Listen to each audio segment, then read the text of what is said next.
$1,000 to $2,000 to sell them those raw cashew nuts. So imagine if you say Tanzania we're going to trade cashew nuts. So what you can do, the government here, the policy, the member of parliament, is to look at the products that Tanzania have, and they tell traders, they tell entrepreneurs that, look, you can trade this and you make money. So I don't want to go further. CFTA is big. It has a legal language. It needs time for people to understand, to translate it, so that people can know it in Swahili and others. But my job was to give you the highlights, the overview of Tanzania in relation to CFTA. But look, in East Africa, we are now 300 million people after Congo joining. In Africa, we are now going to 2 billion, if not mistaken. It's already 2 billion. Now imagine you make a product that will be consumed by 2 billion people. Even if you sell a product at 1,000 shillings, but 2 billion people consumes it. That's why China, Russia, India, United States of America, they beat us. It's not that they have good products. It's that they concentrate on internal consumption. So imagine I make water in India that is consumed by 1 billion people. I don't need market outside. That's why they sell as third-hand, second-hand products. They never sell first-hand. This is the truth. They have never sold a first-hand shirt unless you go there. So whatever is not important, they say, go to Africa. And it is very sad. What about cotton? Tanzania has the best cotton in Africa. Best cotton. But how many clothing, textile factories do we have in Tanzania? It is exported as raw. So that's why we say CFTA, if you are to make money, is to add value. So Mr. MC, I don't want to go further, but wherever you come from, institutions, you can always invite us to give more. So if there is 1, 2 questions or 3, I can take, then I can go and take my seat. Thank you for listening.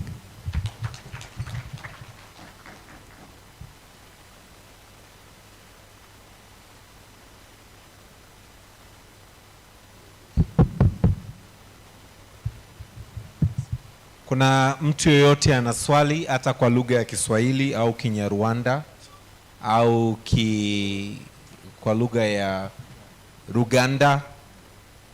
Huyu bwana ni multilingual, kwa hiyo atajibu kwa lugha yoyote. Tumemuelewa. Kuna dalili aidha tumemuelewa au wametuacha. Naomba tumpigie makofi mengi sana Moses. Moses, asante sana. Kuna vitu mimi binafsi pia nilikuwa sijavielewa, lakini nimeshukuru sana na nitaendelea kuengage naye kuvielewa. Lakini moja ya vitu ambavyo amezungumzia alipokuwa akikaribia ukingoni ni swala zima la minyororo ya thamani. Ninayo furaha distinguished delegates kumkaribisha kwetu sasa hivi mwanadada bendera yetu ya Tanzania, Faraja Kota Nyalandu, ambaye atakuja kuongelea minyororo ya thamani na fursa ambazo zipo. Hata kuwa na panel, lakini sisi wote ambao tumekaa ndani ndio panel yake. Kwa hiyo naomba tuchangamke, kwa sababu ataweza kuja kwako akakuuliza swali kama panel member wake. Naomba tumpigie makofi. Tunamshangilia. Karibu Faraja. Asante Austin.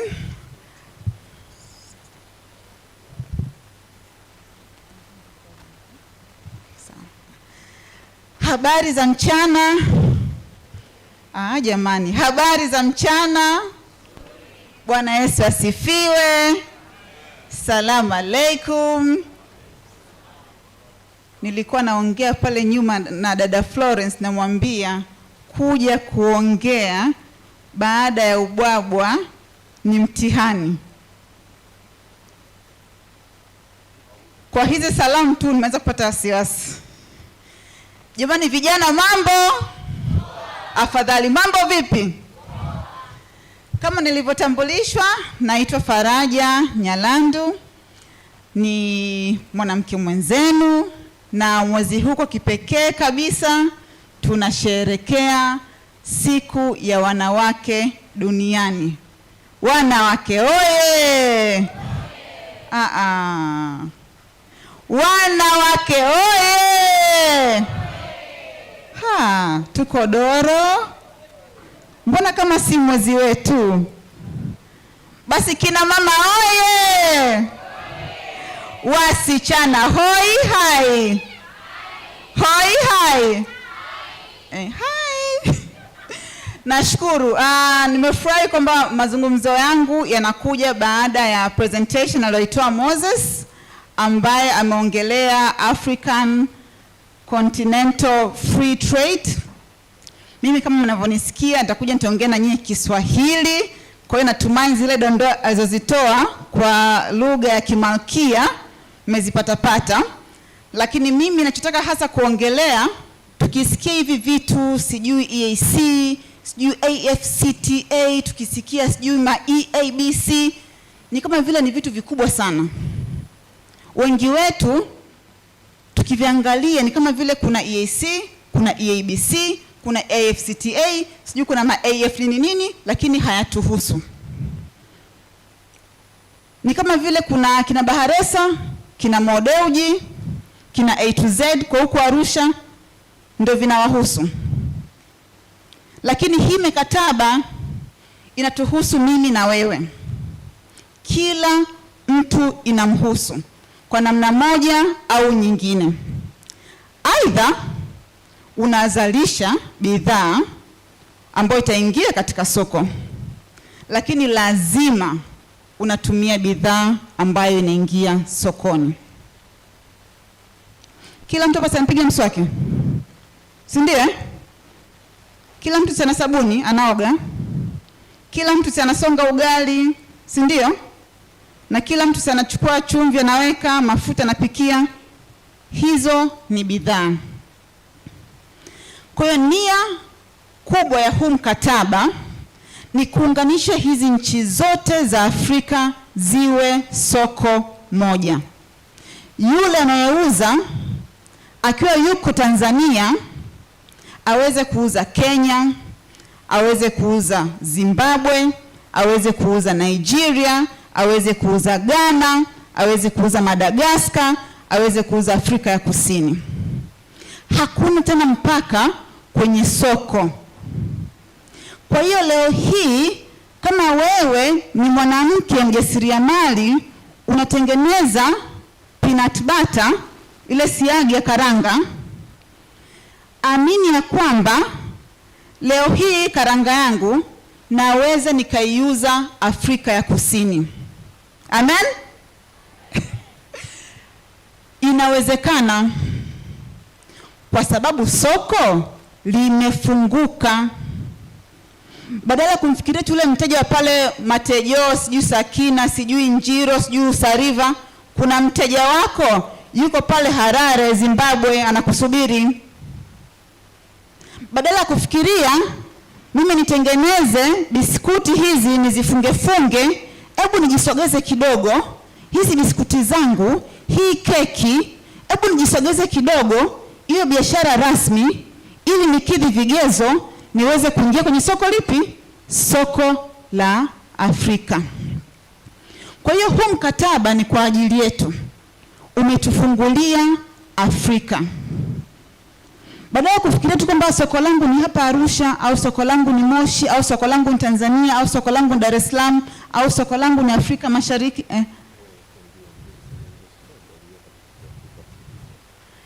Nyie nimeambiwa nichanganye na lugha ya majahazi.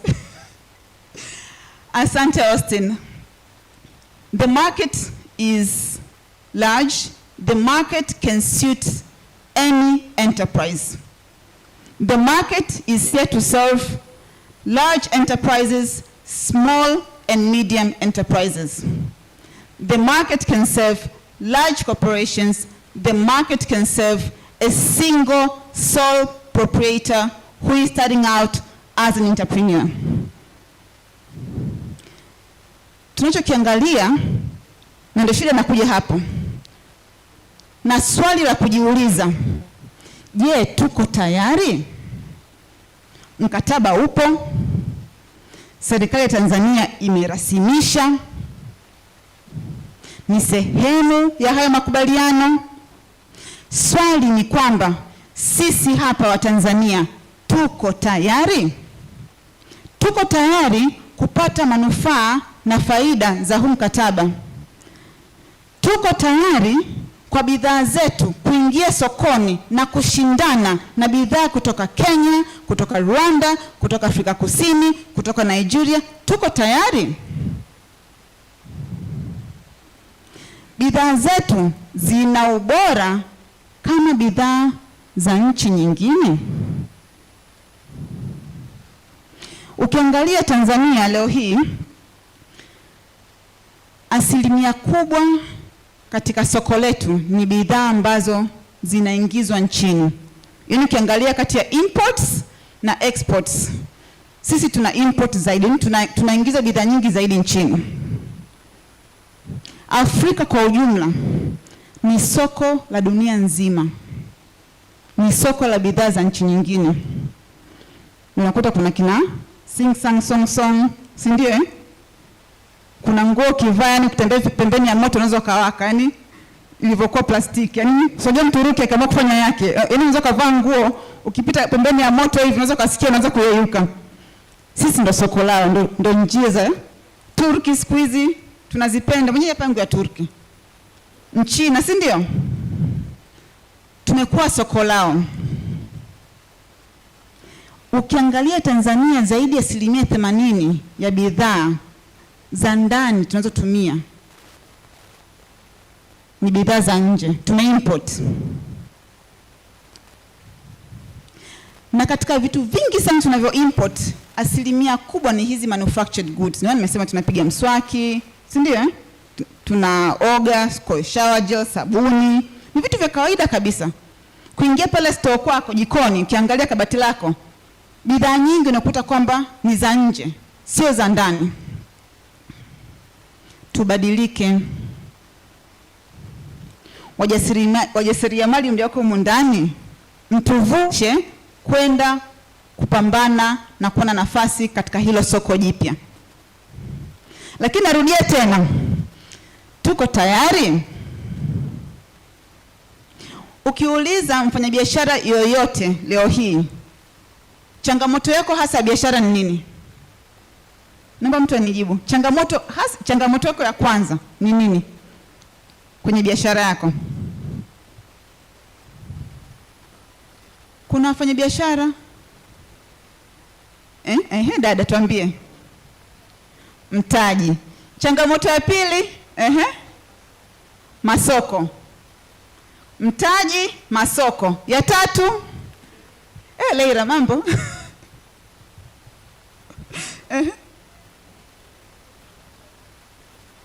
Kodi. Mtaji, masoko, kodi. Kwa hiyo sasa hivi ulipo, dada unafanya biashara gani? Jamani, kwa hiyo mpaka zako tunaweza kuvaa nguo za wapi huko. Haya, tutakuja. Jamani, dada biashara yako inaitwaje? Hizi ndo nafasi zenyewe ndugu yangu. Mimi nauza biashara ya nguo za mtumba. Labda akaunti yangu ya Instagram ukiingia Mama V Collection. Mama V Collection. Jamani, naombeni chukueni simu sasa hivi wenye Instagram Mama V Collections, mwanzeni kufollow vya mtumba, si ndio? Unauza magauni, sketi, top, nini, official kama hivi kwenye mkutano, uje umedamshi kama hivyo. Hebu nyinyi mnamuona kinje jamani?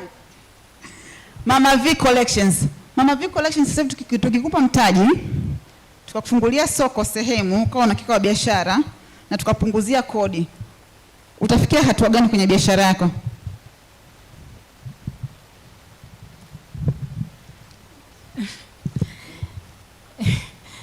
Nitafikia kwenye level ya kati, yani kutoka mjasiriamali wa chini kuwa mjasiriamali wa kati, then mjasiriamali mkubwa. Hebu niambie mjasiriamali mkubwa yukoje hivi yani? Mjasiriamali mkubwa ni kama hivi Faraja Kota alivyo. Jamani wera. Tunaamini ya kwamba tukiwa tuna mtaji, tukiwa tuna uhakika wa masoko, tukiwa tuna kodi nafuu, tutakuwa wajasiriamali wakubwa. Tafiti zinaonyesha hivi, ni kweli ukiwa na mtaji utapanua biashara yako. Ukiwa na uhakika wa soko utapanua biashara yako. Ukiwa na mazingira rafiki ya kufanya biashara. Sasa mazingira rafiki sio kodi peke yake. Mazingira rafiki ni mpaka yule mgambo anaweza kukusumbua, si ndio eh? Mazingira rafiki ni uhakika kwamba nikiingia mimi leo kwenye biashara yangu, nikiwasha taa zitawaka, na kama na AC nikiwasha AC itawaka, na mteja akija AC itonzimikia ghafla bila taarifa, si ndio? Hayo ndio mazingira rafiki. Mazingira rafiki pia ni kujua kama kuna leseni, kama kuna kodi, kama kuna stahiki ninazopaswa kulipa, basi nizijue mapema na nijue utaratibu wa kuzilipa. Lakini pia mazingira rafiki ni sisi kutusaidia kwenda kwenye masoko ya nje. Lakini bila sisi kama wafanyabiashara, kama wajasiriamali kuanza kubisha hodi huko nje, haya mazingira rafiki hatuwezi kuyatafuta wala kuyajua wala kujua sasa hivi ni rafiki au ni mazingira adui. Hatujui, si ndio? Hatujui kama sasa hivi tukitoka hapa tukaenda Kigali kufungua biashara tutaweza au hatuwezi. Si hatujui kufanya. Hatujui kama tukitoka hapa na kanga zetu tukaenda kuuza kanga Lagos, Nigeria. Si wanashona sana wale. Kwamba sasa tukipelekea kanga tuambie kwamba badala ya kushona sijui ankara, sijui vitenge, sijui nini, hebu muanze kushona na kanga pia muone mnavyopendeza. Pengine mimi sina haja ya kuwa na kiwanda. Pengine mimi nahitaji tu kuwa mfanyabiashara, naenda pale, nachukua kanga, nasafirisha kanga zangu, nazipeleka wapi? Nigeria. Kama ambavyo unatoka hapa, unaenda Uturuki, unachukua nguo, unazileta hapa, si ndio? Sasa inawezekana ukatoa kanga, sio kanga za Mombasa, kanga za Tanga, sio kanga za Zanzibar, ukazitoa hapa, ukapeleka hata hapo Lusaka, Zambia. Inawezekana. Sasa naomba niongee na wanawake. Shida yetu kubwa ni uthubutu. Na shida yetu kubwa, nafanya biashara niliona fulani anafanya na amefanikiwa. Yaani wanawake tunaishi kwa kuiga. Mimi nitafungua biashara ya saluni kwa sababu dada Florence ana biashara ya saluni, basi mimi nifungue saluni. Na huwa nasema hichi kitu, mwanamke akimfikiria mteja hafikiri jamii nzima, hafikiri soko lote. Mwanamke akimfikiria mteja huwa anamfikiria mwanamke mwenzake. Uongo kweli? Uongo kweli? Yaani mwanamke akimfikiria mteja anafikiria nifungue duka kama dada mavia, yani sio kama nakusema mfano, nifungue duka niuzie na wenzangu nguo za ofisini. Nifungue saluni wanawake wenzangu wapendeze. nitengeneze unga wa lishe, wanawake wenzangu wawalishe watoto wao chakula bora. Lakini mwanaume Baresa anafanya nazi yule. Baresa atakuwa kwa anaingia jikoni kupika na nazi? Haingii, si ndio? Kwamba anaingia anakanda unga utokee maandazi? Haingii. Mwanaume akifikiria biashara, yeye anaangalia fursa iko wapi, soko liko wapi. Mwanaume anaweza kauza pochi za wanawake. Mwanaume anaweza kauza nguo za ndani za kike. Mwanaume anaweza kauza biriani, si ndio? Mwanaume anaweza kawa mpishi na akaenda kwenye shughuli akapikia mamia na mamia. Lakini sisi wanawake tukifikiria mteja, tunamfikiria mwanamke mwenzetu. Yaani mimi nafikiria hapa niuze hereni nimuuzie fulani, au nikimfikiria mteja wangu nifanane naye. Sasa hii mikataba ambayo nchi yetu imeingia haitaki tu tuna hizo fikra, tubadilike. Hii mikataba maana yake kila fursa, kila soko bara hili la Afrika linatuhusu. Hakuna mahali ambako hapatuhusu. Na hii mikataba pia imetoa kipaumbele kwa wanawake na vijana. Najua jana kwa kuna watu wapi kwa Exim wako naongelea kuhusu mikopo nafuu na kadhalika. Kipa tuna mikopo ya halmashauri. Hii mikopo pia ipo kwa makundi maalum ikiwemo wanawake na vijana. Lakini hii mikataba pia ambayo tumeingia ya kimataifa inagusa moja kwa moja mwanamke na kijana. Swali tena tunajiuliza, tuko tayari? Kaka pala anasema tuko tayari. Kaka uko tayari? Naomba uniambie kwa nini hisi uko tayari?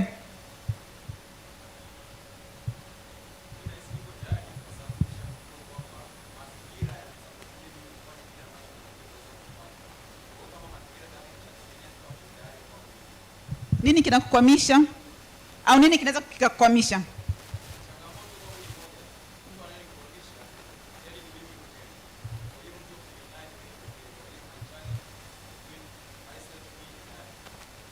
Wow, kaka unaitwa nani? Nani? Jamani, Wilbrod, makofi kwa Wilbrod tafadhali. Asante Wilbrod. Changamoto ni yeye mwenyewe. Lakini ili ufanikiwe katika biashara lazima pia uweze kumfahamu mshindani wako. Lazima pia uwe tayari kwenda kushindana katika hilo soko. Lakini pia lazima uwe tayari kujifunza na kujifunza kushindana. Tumejitengenezea fancy, matokeo yake tupo comfortable kwamba mimi nafanya biashara yangu hapa stendi ndogo inapo katikati kwa ambao ni wageni. Kwa hiyo najua tu kwamba nashindana na huyo huku na huyo huku. Nimemaliza. Matokeo yake pia sijifunzi. Sitaki kutafuta maarifa mapya. Nimeweza kufanya biashara ya karanga, nafanya peanut butter mwaka 2007 mfano. Peanut butter yangu nilipokuwa naifungasha mwaka 2007 na ninavyoifungasha leo hii ni vile. Kama niliweka logo ina karanga zenye maganda, basi mpaka leo hii logo yangu ina karanga zenye maganda vile.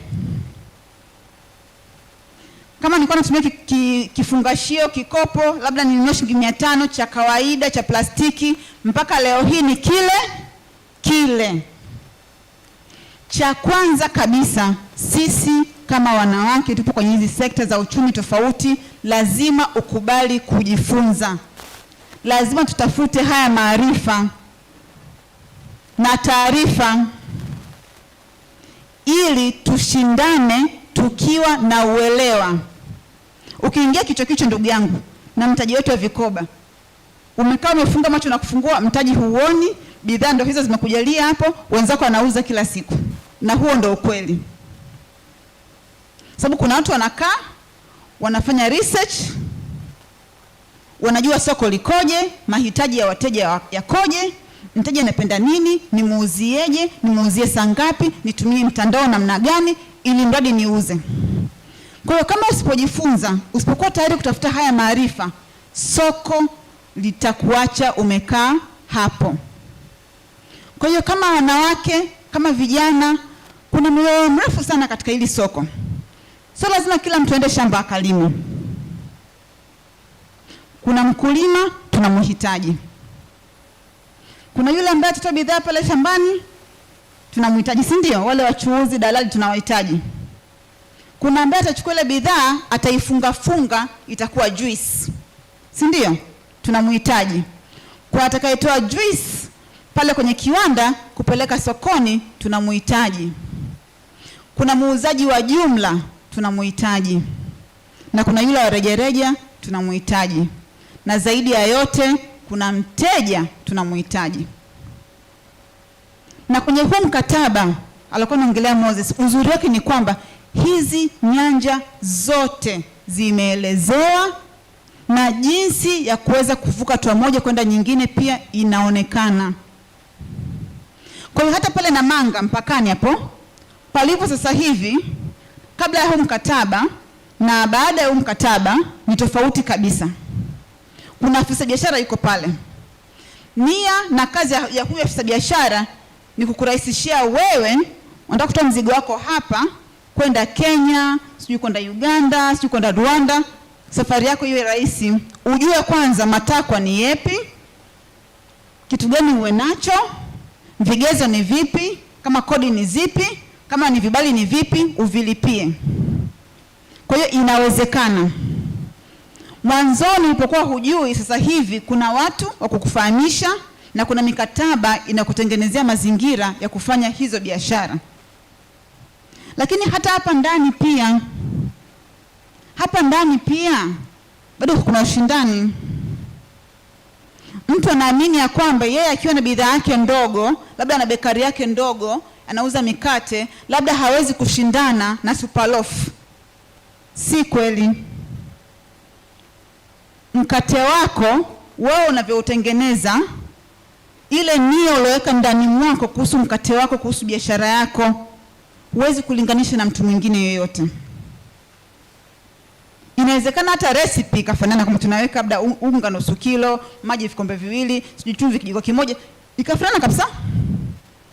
Biblia yako inasema kila mtu ana mkono wake, na biashara pia hivyo, kila mtu ana mkono wake.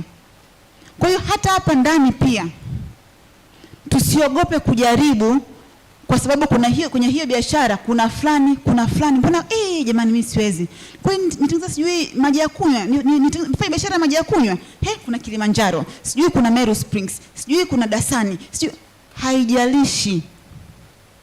Kila mtu na mikakati yake na kila mtu na mkono wake. Kwa hiyo kweli fursa zipo, soko lipo na mikataba ya kusimamia ipo.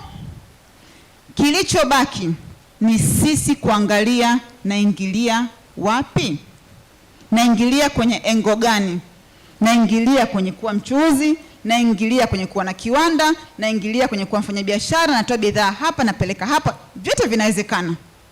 Ni kufahamu tu uwezo wako, kufahamu soko lilipo, fursa ziko wapi na kuingia. Na kama nilivyosema, tusiingie kichwa, tufanye tafiti, tujifunze. Taarifa, maarifa hayaozi. Usipoyatumia leo, utayatumia kesho. Usipoyatumia wewe, utamwambia mwingine atayatumia. Yana faida kote kote. Kwa hiyo mkataba aliokuwa anaongelea Moses wa AfCFTA, nia na madhumuni ni kufanya soko la Afrika liwe soko moja. Hizi nchi zote 55 ni soko moja la bidhaa na huduma.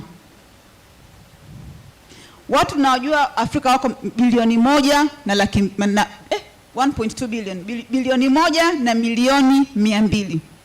Hilo ndo soko lako. Basi azimia upate hata 0.1% ya 1.2 billion. Au hata 1% of 1.2 billion.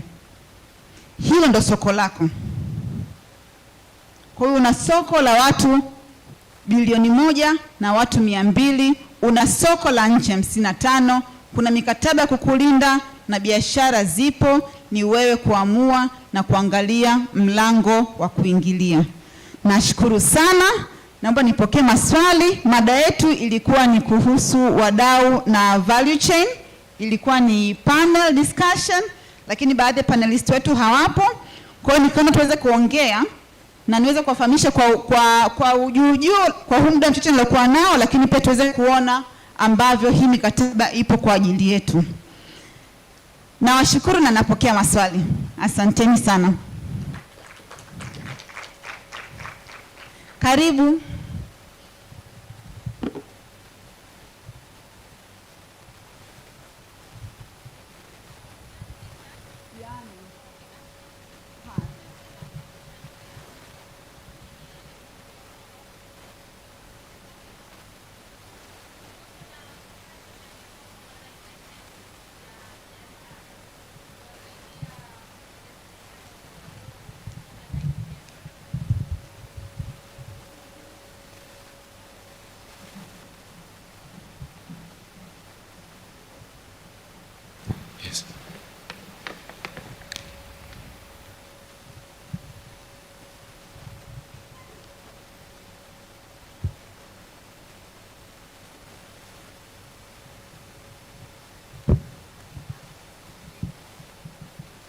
I've been asked to speak in English, so I'm going to mix it up and use Swanglish. In helping formalization of SMEs in the lower level, completely low level, because when we speak of the kind of women and youth that we want to help, most of them do not even have their businesses registered. And when you go to register a business, there are so many institutions that you have to come across. And if they are not put together as a one-stop shop to deliver these services for formalization, it poses as a challenge. I will give myself as an example. When we went to register Maumia Soko in Zanzibar, from where BPRI was to where ZRB is, and then you go to where licensing is, it was really a huge challenge. And then the staff, they're not so professional, they don't even know how to help you. You start explaining to the people inside the institutions, this is what is required of me. So professionalism, training the staff that are supposed to speak to these women who have no idea where to start and where to go has to be put in place as policies.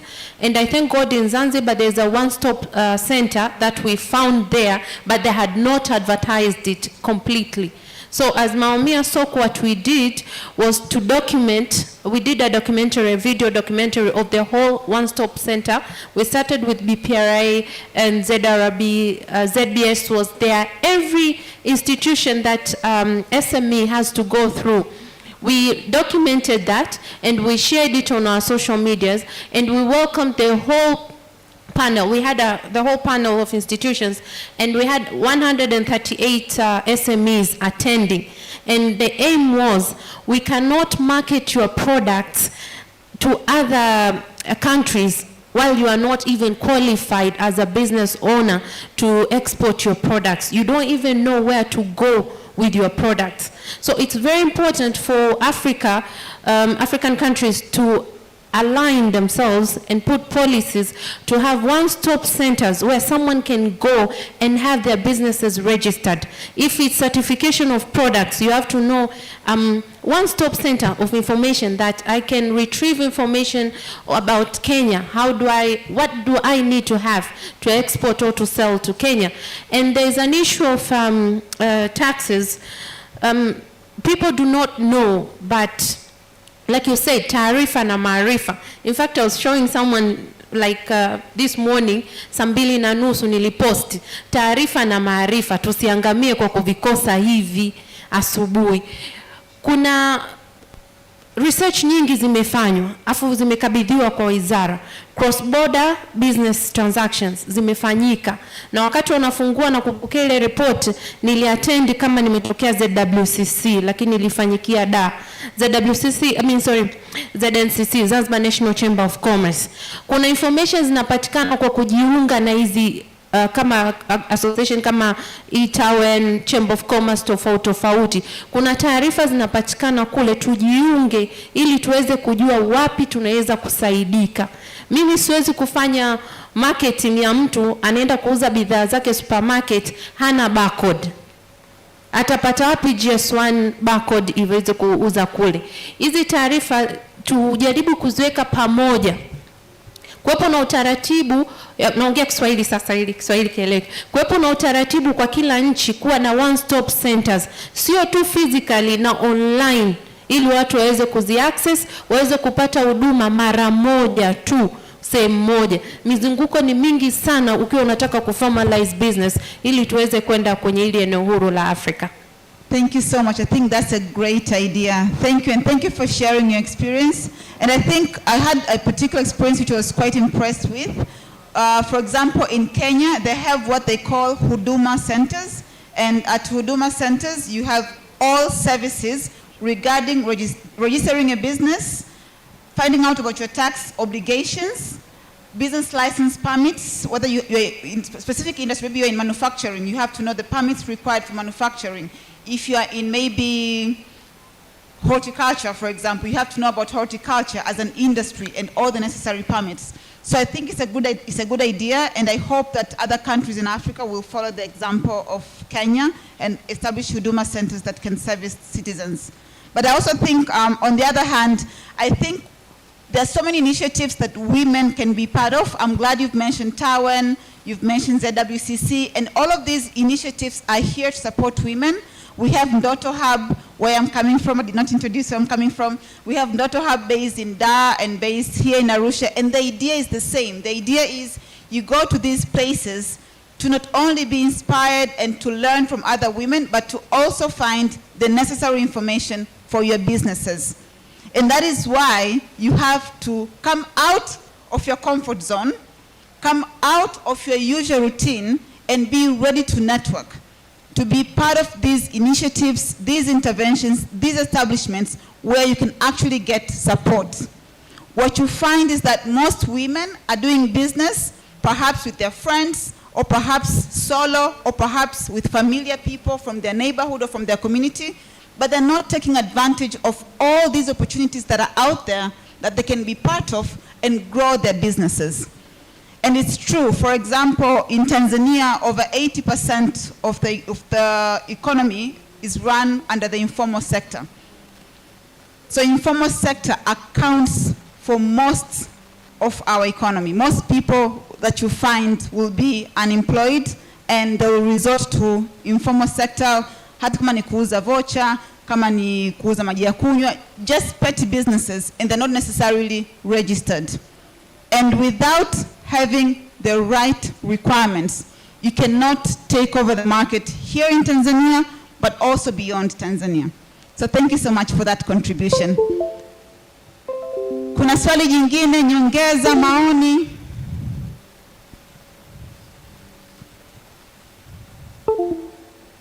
Mimi nitaomba nichukue dakika 5 nimkaribishe Gaudence, who will tell us about Ndoto Hub and her own personal experience. Gaudence is one of the women entrepreneurs from Ndoto Hub here in Arusha. I think you're part of our first cohort. Yes, alikuwa kwenye cohort yetu ya kwanza. Nitaomba nimpe dakika chache kidogo aongee kuhusu Ndoto Hub na kuhusu yeye mwenyewe experience yake. Karibu. Naomba niwasalimie, hamjambo. Can I speak in English? Okay, so I'm a Ndoto star. I was lucky to join the first cohort in Arusha. And they were featuring women in tourism and hospitality. I was very lucky. I am just saying that I'm different ever since I joined Ndoto Hub, because the network I got from Ndoto Hub is the one that has brought me even here for this conference. If I didn't join that network, I would never have known how to come here. And of course, there are charges. So I could not have joined this network. So I'm so grateful to Ndoto Hub. And I ask women who are here listening to me, please, when you get a chance to do such trainings, don't let them just go. Go and learn. There's always something that you can learn. I'll give you my experience. When I heard of the chance to join Ndoto Hub, I was like, I have done tourism, I have a degree, I have practiced for 16 years, I have a master's degree. What else am I going to learn in Ndoto Hub? What don't I know in this industry? But something told me just go. And I am different today, like you see me. I have my own tour company. I have this NGO. And it's because of learning at Ndoto Hub. I'll tell you something. One of the courses we did that changed my life is about personal development.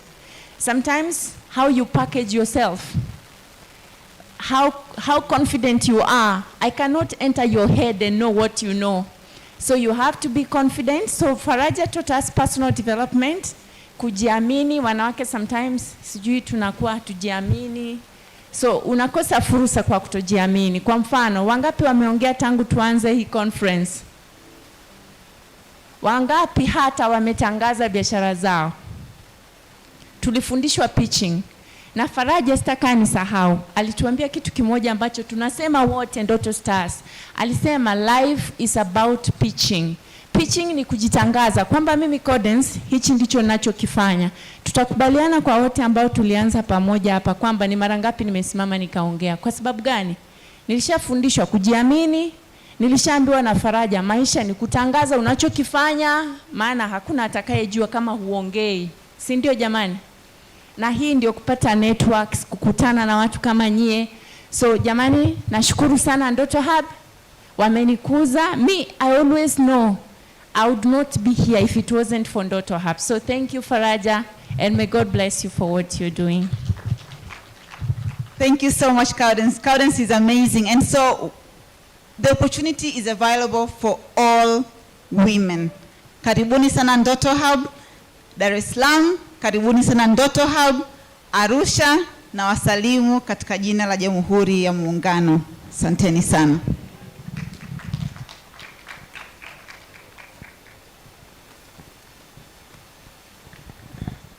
Thank you very much, Dada Faraja. If I could have 1 minute before we proceed. So, how was the event? I mean, how was the presentation? Let's have it very quick. My sister is very happy. That's really awesome. How was the presentation? Ilikuwaje? Tufanye quick reflection. Any comment? Nione kweli kwamba it was that good as you say. Mama wamemchukua. Any reflection? Okay, kuna tatizo nilipewa comment muda mrefu, limefanyiwa kazi, lakini naona watu bado wanahangaika. Is it too much?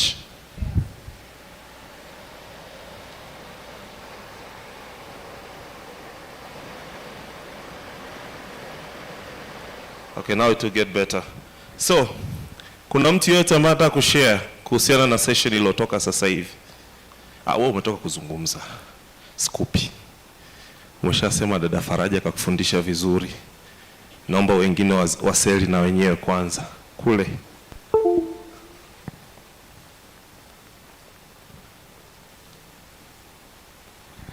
Asante. Naitwa Gladness Flavian. Natoka Chuo cha Maendeleo ya Jamii Tengeru. Kutoka session iliyopita, kitu cha kwanza nilichojifunza, ukitaka jambo lako liende, jitangaze. Hakuna mtu yoyote atakaye kujua kama hautajitangaza. Nimefurahi sana na nimepata fursa mbalimbali. Japo kuna vitu ninavyo nimejaribu kujifunza katika hili soko la Afrika ambalo tayari limefunguliwa, lina nafasi kubwa, lakini ninataka kuquestion au nina wasiwasi sisi kama East Africa, what have we done? Kwamba tunaenda kwenye soko kubwa la Africa. Africa is huge. Kuna magharibi, kuna kati, kuna south, lakini sisi East Africa tunaenda kukompiti vipi? Nina hoji, how does our community, East Africa community support us? Kwa sababu hapa tunaambiwa Tanzania ni nafasi yetu, lakini tunafika kule tunakuta Western, Nigerians, Ghana na so forth, wana umoja wao wamejishika, bidhaa zao zikifika sokoni zinakuwa branded kama Umoja wa Afrika Magharibi. Sisi kama East Africa tumefanyaje? Maana tu hata soko letu la Afrika Mashariki halifanyi vizuri sana, japo tunashukuru lipo. Nilikuwa ninatamani tupate changamoto hiyo kama East Africa Community kwenye business hii ambayo sasa hivi tunaenda Africa wise. Tumefanya nini? Asante. Shukran sana dada yangu. Leo siku ya ngapi?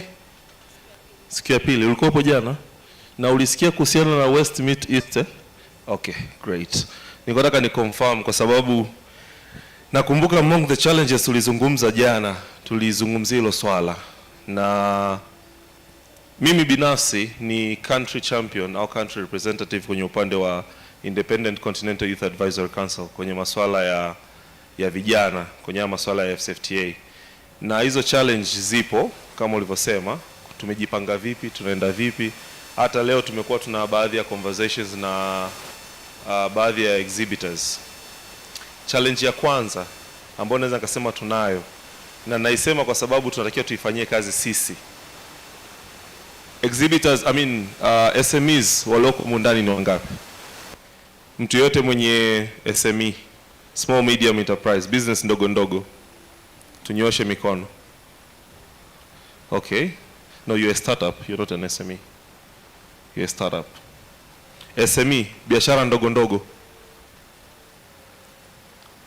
kwa tunaye mmoja, si ndio? Wawili, watatu.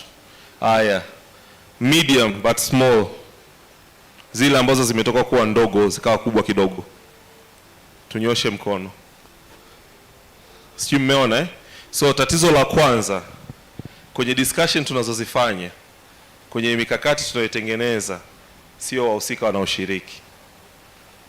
Na mimi kama organizer naweza nikakuhusisha kwamba nimekaribisha takriban wahusika 500. Umeelewa? Lakini wahusika wote wamechagua kwenda pale na sisi tumekimbilia huku, si ndio? Na sisi tunaamini kwamba tumekuja kujifunza afu tuje tu implement, si ndio? Alafu kesho tutakimbilia kule, tutapaacha huku. Nimetoa challenge ndogo asubuhi, kuna session tumeiswitch ndio inayofuata. Nikawafuata wajasiriamali nikamwambia tokea tumeanza kuwapokea, tumepokea challenge ya border issues, sijui kuna masuala ya taxes tunatakiwa tulipie na vitu kama hivyo.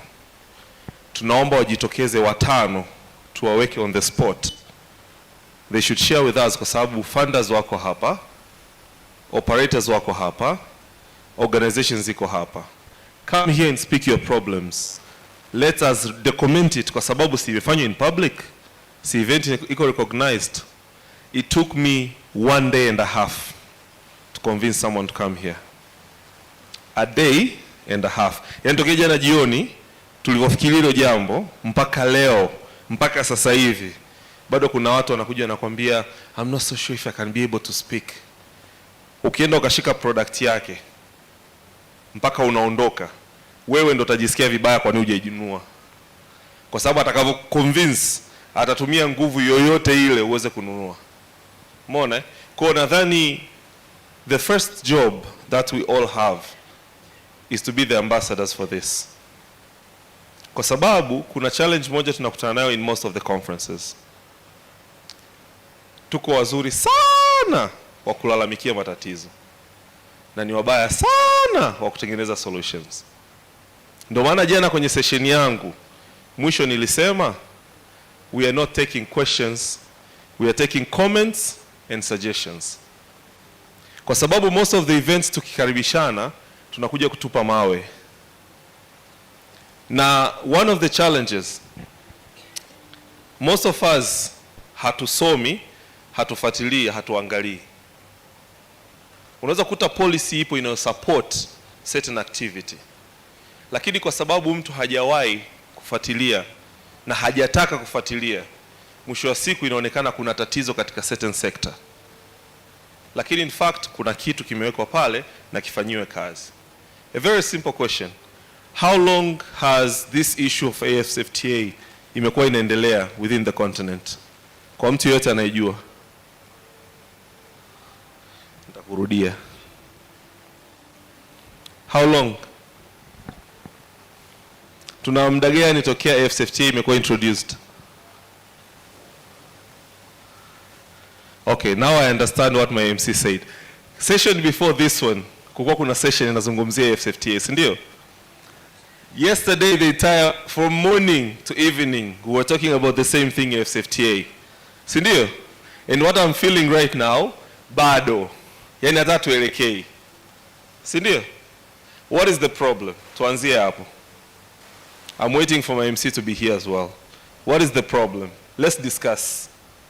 Kwa sababu honestly, sometimes nikiwaga na moderate au na MC the conferences, I sometimes switch the agenda. Kwa sababu you might leave the conference without having anything. Just because kuna sheria, kuna agenda imetengenezwa, you're just following. And that's it. Agenda imekamilika, oh my God, that event was amazing. Walimleta fulani na fulani and the event was really good. What did you get? Nakumbuka, they talked about this thing called the AfCFTA.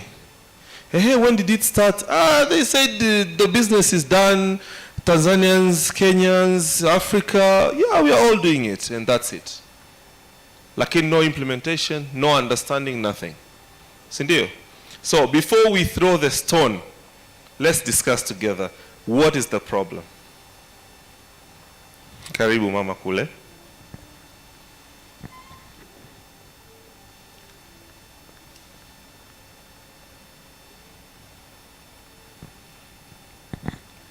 Asante sana. Kama ulivyokuwa ukizungumza kwamba kulikuwa kuna session watu wanasikiliza na wakitoka wanasema tumeelewa sana au kulikuwa hakuna tatizo. Tatizo mojawapo liko kwenye lugha. Sisi wa Tanzania wengi lugha yetu ni ya Kiswahili. Na wafanyabiashara wengi wadogo wadogo tumekwenda shule kwa ajili ya kuondoa ujinga na ufahamu ili kuweza kupata ufahamu katika maisha yetu. Lakini lugha ya Kiingereza sio wote wanaoifahamu. Na mara nyingi watu wanaokuja kutoa mada wanazungumza kwa lugha ya Kiingereza. Kwa hiyo unakuta watu wanaopata ufahamu ni wengi wanasikiliza kwa masikio yao kitu kinachozungumzika, lakini kupata ule uelewa na ufahamu inakuwa shida. Hilo ndio tatizo kubwa mimi nililoliona. Na unakuta hata wanapokwenda kutafuta biashara sehemu mbalimbali, lugha inakuwa inatutupa mkono. Na sisi tunaofanya biashara kama nilivyozungumza mwanzo ni watu ambao tuko katika hali ya chini, tunaotokea kwenye jamii hizi za kwetu za wakulima. Kwa hiyo tujiangalie mafunzo mengi tunayotoa, tujaribu sana kuzungumza Kiswahili na tuangalie kama kunawezekana kwamba tunahitaji kuzungumza East Africa kama kuchanganyika na watu wengine, tuweke matranslator ili kila mmoja aondoke na kitu cha kuelewa. Asante. Nashukuru sana. Nadhani huo ujumbe, hii ni conference nadhani ya 3 umezungumziwa issue ya language. Alafu sasa the challenging thing ambayo tumekutana nayo leo, tumefuatwa pale nyuma na other nations. Wakasema language is the problem. Sasa nyumbani tunatumia lugha yetu, tunasema tatizo ni lugha. Na wageni tumewakaribisha nyumbani, wakasema tatizo ni lugha. Je, tatizo ni lugha au kuna tatizo behind lugha? Tutarudi kwenye hilo, si ndio?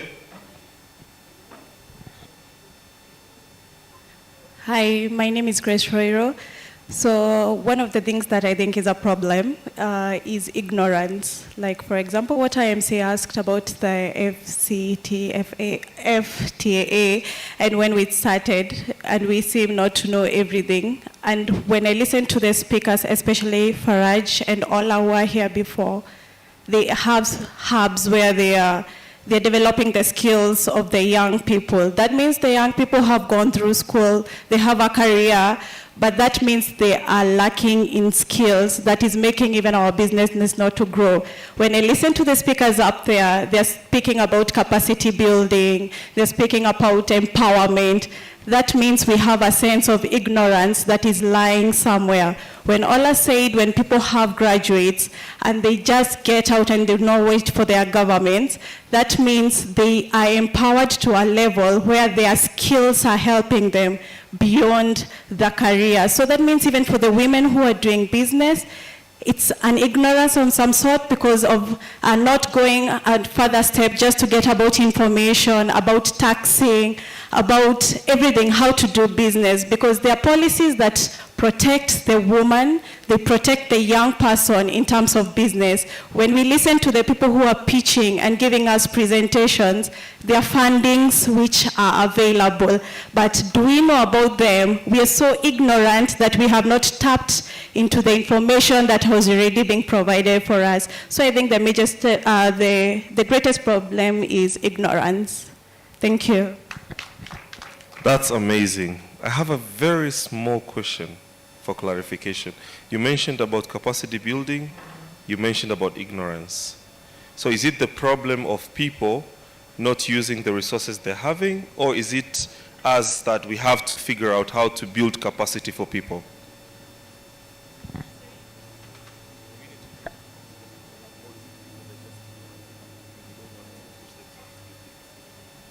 Okay.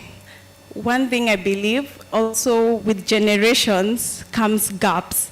When we look, the people who are getting empowered right now are the young people. That means the people who started businesses earlier on have not, were in a place of darkness, that even with ignorance, still their capacity building that was happening around did not tap into them. Right now you see at organization and everything, they're reaching out to the young people because one, they know they're career people, they have gone to school and they are woke. The fact that they are woke, they are easy to tap into and to build capacity for them. And like women who had started businesses earlier on, and changing their mindset takes a lot. So that means they feel left behind. That also means there's also a generational gap. The youth and the women who like advanced in age and have been in business for a while, it's difficult to change their mindset. As you said, it took a long time to convince a businesswoman to come here and present their troubles. Yeah, thank you. So I'll summarize it by saying we are lazy. Am I right? Am I right? We are lazy. Why am I saying we're lazy? We are ignorant because we have resources that we're not using. And for those capacity building that are being provided, they are not well structured to cater the needs of those that are interested on this kind of information. Am I right? Am I right, my sister? So ourselves are lazy because there's literally a website that is called AfCFTA Hub. You just get in there. Everything is provided. Everything from what is AfCFTA to how AfCFTA is implemented. So, for those who don't know, I'll say it's because they have never had an opportunity to hear about AfCFTA. For us who knows, when we were in school, when a teacher gets in the class, you have your phone, he will ask a question. I have 5 marks. Whoever answers this, what is this? People were going below, start checking on internet, get the answer. The moment I said, who knows about AfCFTA, all of us have gadgets. No one thought of being like, and then checking. So is the problem ignorance or just being lazy? That's just a comment. That's just a comment, so I'm going to leave it out there. We're going to have more reflection at the end of this. I'll get back to you. We're going to have more reflection at the end of this, but let me invite the next panel so that we can be able to proceed. I was trying to reflect so that we get into the right direction. I advise, if we want to change our minds, if we want to change the situation, let's start by providing solutions and not questioning everything. Whatever you feel has a problem, try to give a suggestion of what is the challenge. So I'll get back my mic to the MC, and I think the next session will be led by Madam Janice. You're welcome. Jamhuri ya Muungano wa Tanzania. Makofi kwake kaka huyo. Tusimame kidogo, let's stretch kidogo. Jamani, Faraji, naomba ucheki kama chai yangu iko tayari. Iko tayari. Ili niruhusu wakati session inaendelea tutainuka mmoja mmoja kwenda kunywa chai, kama bado manake tunywe wakati tunamaliza. Tumebakisha takriban dakika 45 ya session inayofuata. Yani I wouldn't really wish to stretch you beyond 5 p.m. Itakapofika saa 11 kamili leo natamani labda dakika 5 tu za kuagana, lakini 11 kamili tuwe tumehitimisha. Kwa hiyo naomba tunajinyosha tu leo, sio rushi na mpira tupepeti. Nyosha mikono juu kabisa. Yote miwili. I wish I had a third hand. Tujaribu na sisi wenyewe kuinuka juu. Nyosha juu kabisa. Nyosha juu kabisa. On the side. Angalia jirani yako, lakini afu twende kidogo to the right and to the left.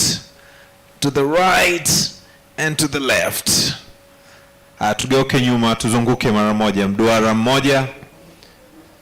Tunyooshe na viuno kidogo. Kidogo tu. To stretch jamani, you are stretching.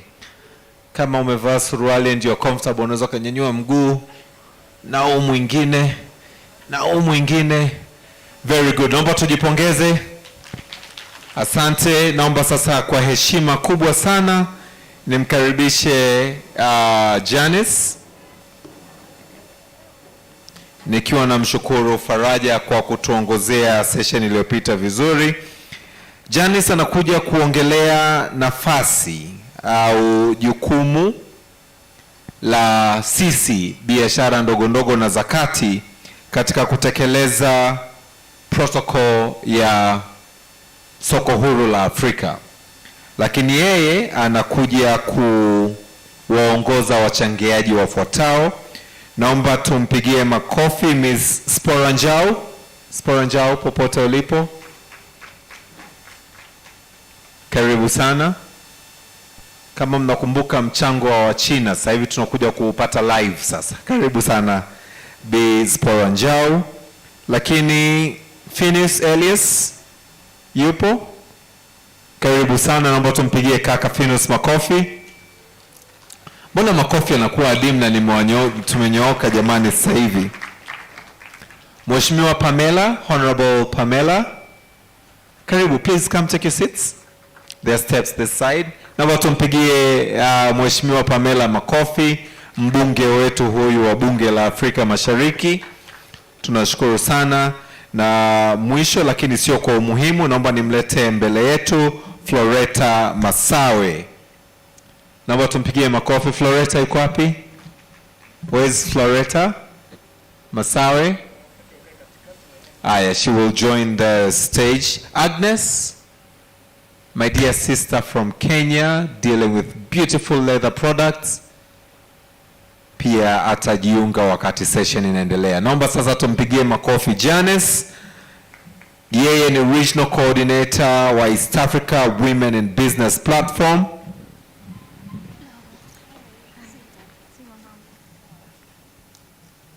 Sawa. Karibu sana. Naomba tumpigie makofi. Asante DJ kwa kutusindikiza. Sasa chai ni kwa ajili ya kila mtu na iko served nyuma tu hapa.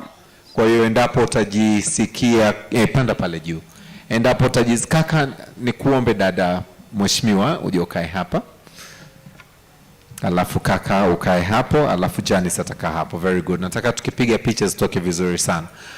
Kwa hiyo ukijisikia kikombe cha chai, hususan kwa wale ambao hawakuwa sehemu ya chakula cha mchana kwenu nyinyi, nakaribisha. Kwa utainuka, tutachukua kikombe chako cha chai, utarudi kuweza kusikiliza mjadala huu muhimu sana na hasa uliobeba maudhui mazima ya mkutano wetu. Janice, over to you. Karibu. Thank you very much, Brother Austin. Jamani, habari za mchana, ni jioni. Nafurahi kwa sababu watu wengi bado mpo, naona bado kuna energy, though naona kama energy yetu iko chini kidogo. Naomba labda tusimame, tu stretch kidogo, tuendelee. Dakika moja tu. Mmechoka ku stretch? Tucheze dance kidogo.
Kuchapo mambo mapya tuyazingatie ya kwetu, wala tusiwape muda karagosi.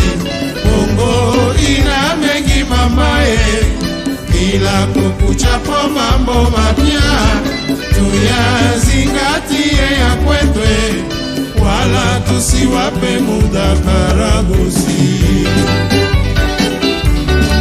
Sibola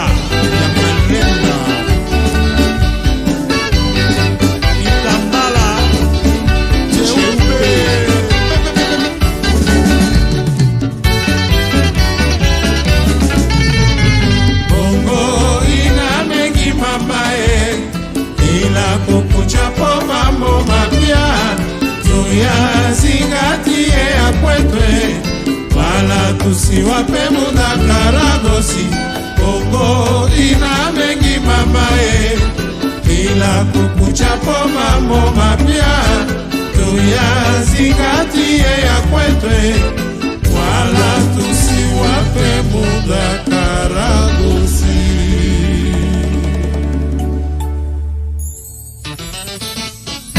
Zibola Shara Pembe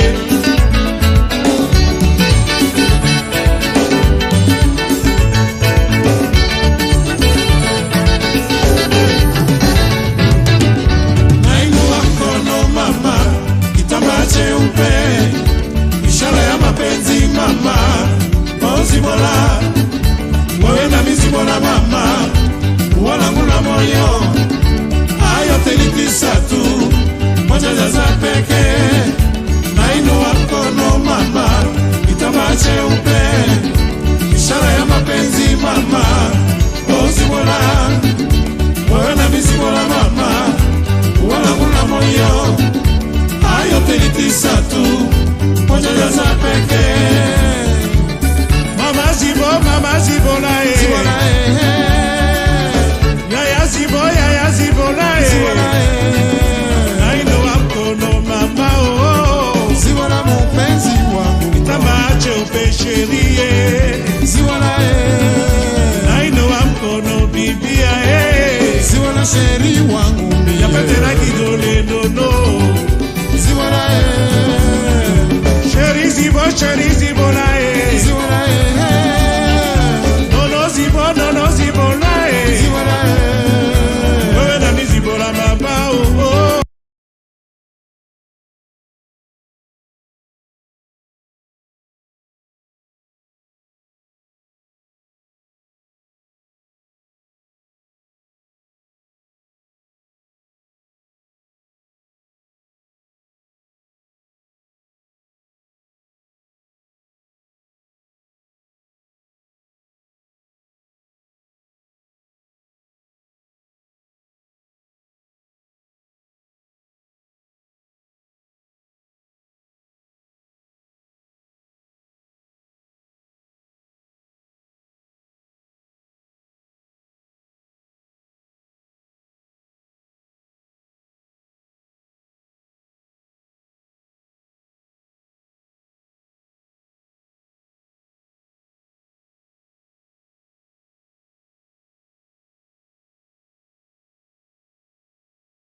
tunavitumia kutoka 15% mpaka 40%.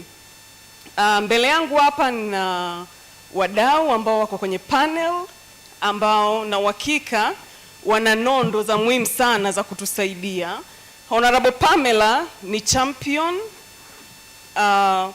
wa Tanzanian chapter ya SMEs ambayo tunatarajia kuifanyia ufumbuzi. Tunafungua association ya wafanyabiashara wa chini na wakati Tanzania, ambayo champion leader wetu atakuwa ni Pamela. Itakuwa chini ya East Africa Business Council.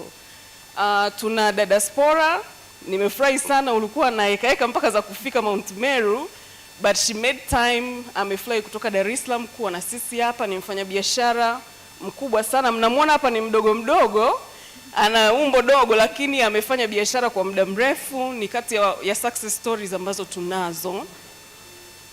Mdogo wetu hapa, yeye ni champion wa mambo ya youth, yuko Ikoyaka. Kwa hiyo kwa wale vijana wenzake, mimi siwezi kujua kwenye grupu la vijana, watapata nondo zaidi kuhusiana na issue za vijana. Tufanyeje tuweze kuingia kwenye soko la Afrika, soko huru la Afrika, kwa sababu vijana najua wana nguvu, they have a lot of potential, but tufanye nini tuweze kutumia fursa hizi? So nitaanza na wewe. Napenda kuanza na vijana. Napenda ujitambulishe kwanza, useme unafanya nini Ikoyaka, na Ikoyaka kama Ikoyaka mnachukulia vipi soko huru la Afrika, na vijana wa jasiriamali wa chini na wakati wanatakiwa wafanye nini waweze kunufaika na hili soko huru la Afrika. Karibu.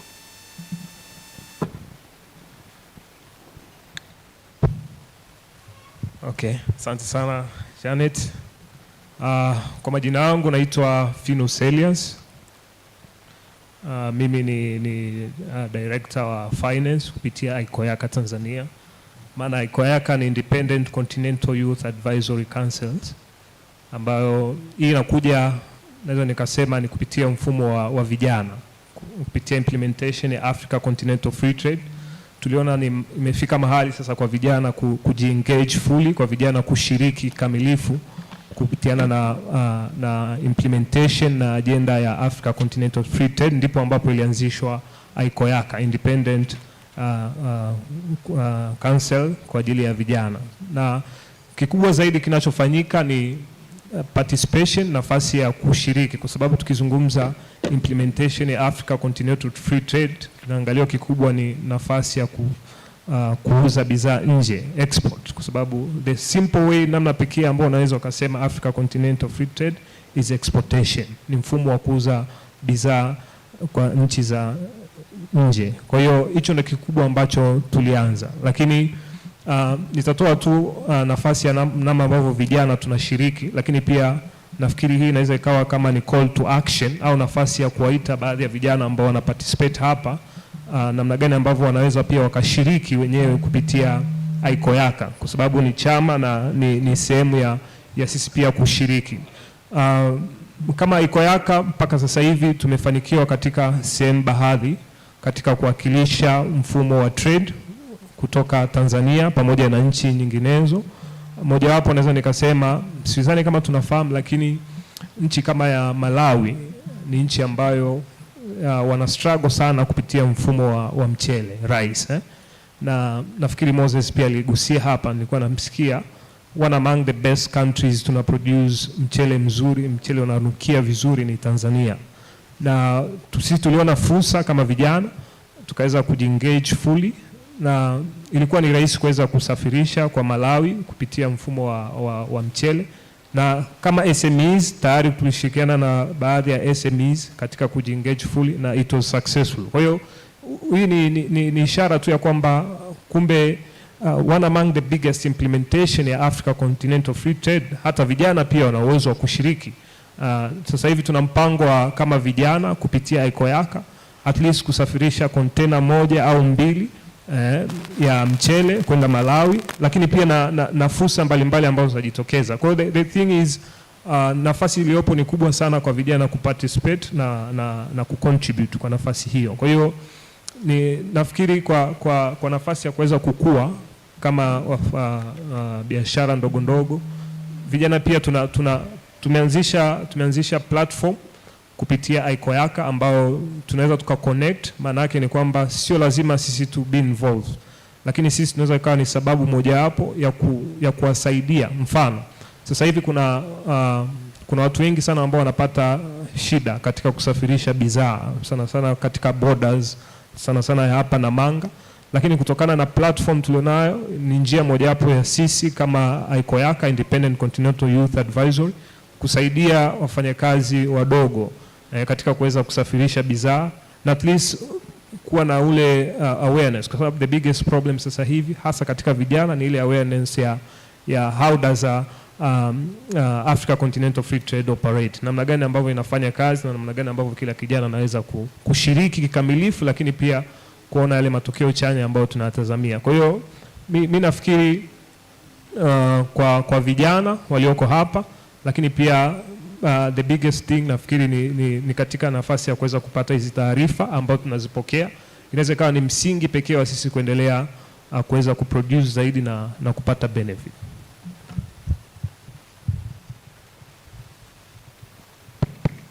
Asante sana kwa hiyo presentation. Napenda kwenda kwa Spora ambaye yeye tayari ana experience ya kufanya biashara across borders. Na ningependa kuuliza, how can SMEs and MSMEs, that is small medium enterprises, be empowered in leveraging the AfCFTA opportunities?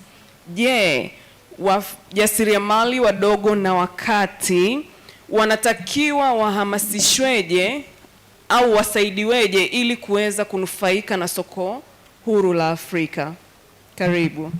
Asante sana.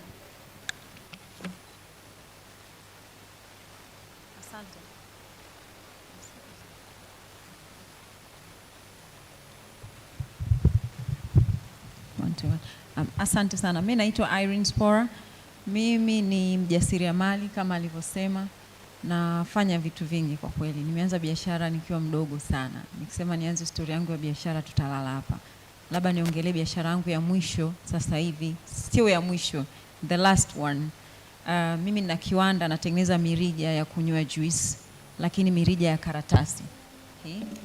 Nadhani umeikutana nayo mahali. Hata hapa Mount Meru sisi tunawaprovidea mirija ya karatasi. Kabla sijaelezea kitu ulichokisema, naomba nirudi session ya mwisho kabla tujaenda for break. Nadhani nimekuwa nasikiliza afu nasononeka, mtanisamehe. Nimekuwa mimi nasikiliza mnapiga makofi and I'm like, what are you doing? Kwa nini tunapenda kusema sisi hatuwezi? Kwa nini tunapenda kusema sisi wanyonge?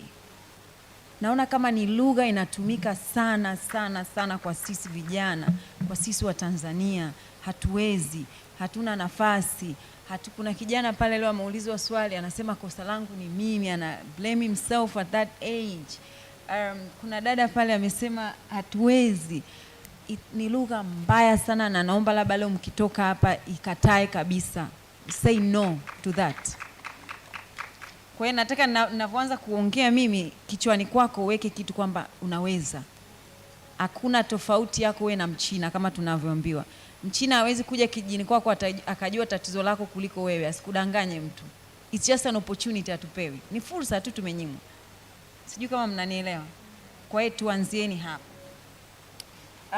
Dada ameuliza wafanyabiashara, tunaongelea issue ya SMEs. Hizo lugha again tukizitumia zina sound siasa sana. Kuna saa tatu elewe yani. Biashara, wafanyabiashara wadogo, wafanyabiashara wa kati na wafanyabiashara wakubwa. Sasa leo tunamuongelea mfanyabiashara mdogo na mfanyabiashara wa kati. Kwa bahati nzuri mimi na fit kwenye mdogo na wakati. Naweza nikasema niko hapo katikati. Tunawezaje kunufaika kwenye hili soko kubwa ambalo tumeambiwa kuna nchi 54 55 ambazo zimejoin. Mimi naweza nikasema 54. Okay. Niende straight to the point au na mimi niingie kisiasa? Straight to the point. Okay, if you want me to go straight to the point, nitaenda kwamba kama tutaendelea kusign document kama serikali zetu na all these organizations zina sign document, tutakuwa na hivi vikao kama tulivyonavyo leo until tunazeeka. Because nadhani kitu kinachokosekana ni implementation. Implementation kwa Kiswahili unasemaje? Utekelezaji. Yes. Tunaona tukipita labda amechaguliwa mtu TRA, TCRA, BRELA, sijui nani. Hapo unasikia kuna fursa za kupeleka mzigo Kenya, sijui tumesign contract ya bilioni sijui kupeleka mzigo Uganda. East African countries tuna opportunities za kufanya XYZ. Lakini ukienda supermarket product ngapi ziko za Watanzania? It's like hizi contracts zinasainiwa wa China. It's like hizi contracts zinasainiwa labda wa Arabu. I'm sorry to say this kwa sababu ndo bidhaa tunazozitumia. Sijui kama tunaelewana. Kwa hiyo mimi ukiniambia wafanyabiashara wadogo na wakati tufanye nini ili tuweze kufaidika kwenye hizi fursa ambazo serikali za Afrika zina sign hizi contract, naweza nikasema tu ni fursa tunatakiwa kupewa. Kwamba bidhaa ngapi zinatengenezwa Tanzania, bidhaa ngapi zinatengenezwa Kenya, bidhaa ngapi zinatengenezwa Rwanda, Burundi and so on. Kama hizi bidhaa zipo, then wapewe priority kuingia nchi ambazo zinahitaji hizi bidhaa kabla mtu mwingine hajatoa bidhaa labda kutoka Uingereza, kutoka labda sijui South Africa, South Africa is Africa, maybe China na hizo nchi nyingine. Bidhaa yako ikiwa inahitajika, utatafutwa tu. Kama wote tunajua kwamba matajiri wengi wakubwa ni wale ambao hata hawajaenda shule. We all know this. Kwa nini unafikiri tajiri mkubwa hajaenda shule? Kwa sababu aligundua bidhaa kule kijijini alipokuwepo, alivyogundua ile bidhaa akaitengeneza, labda probably kile kitu kilikuwa hakiwepo, then demand ikaweko pale, clearly akasupply, atauza.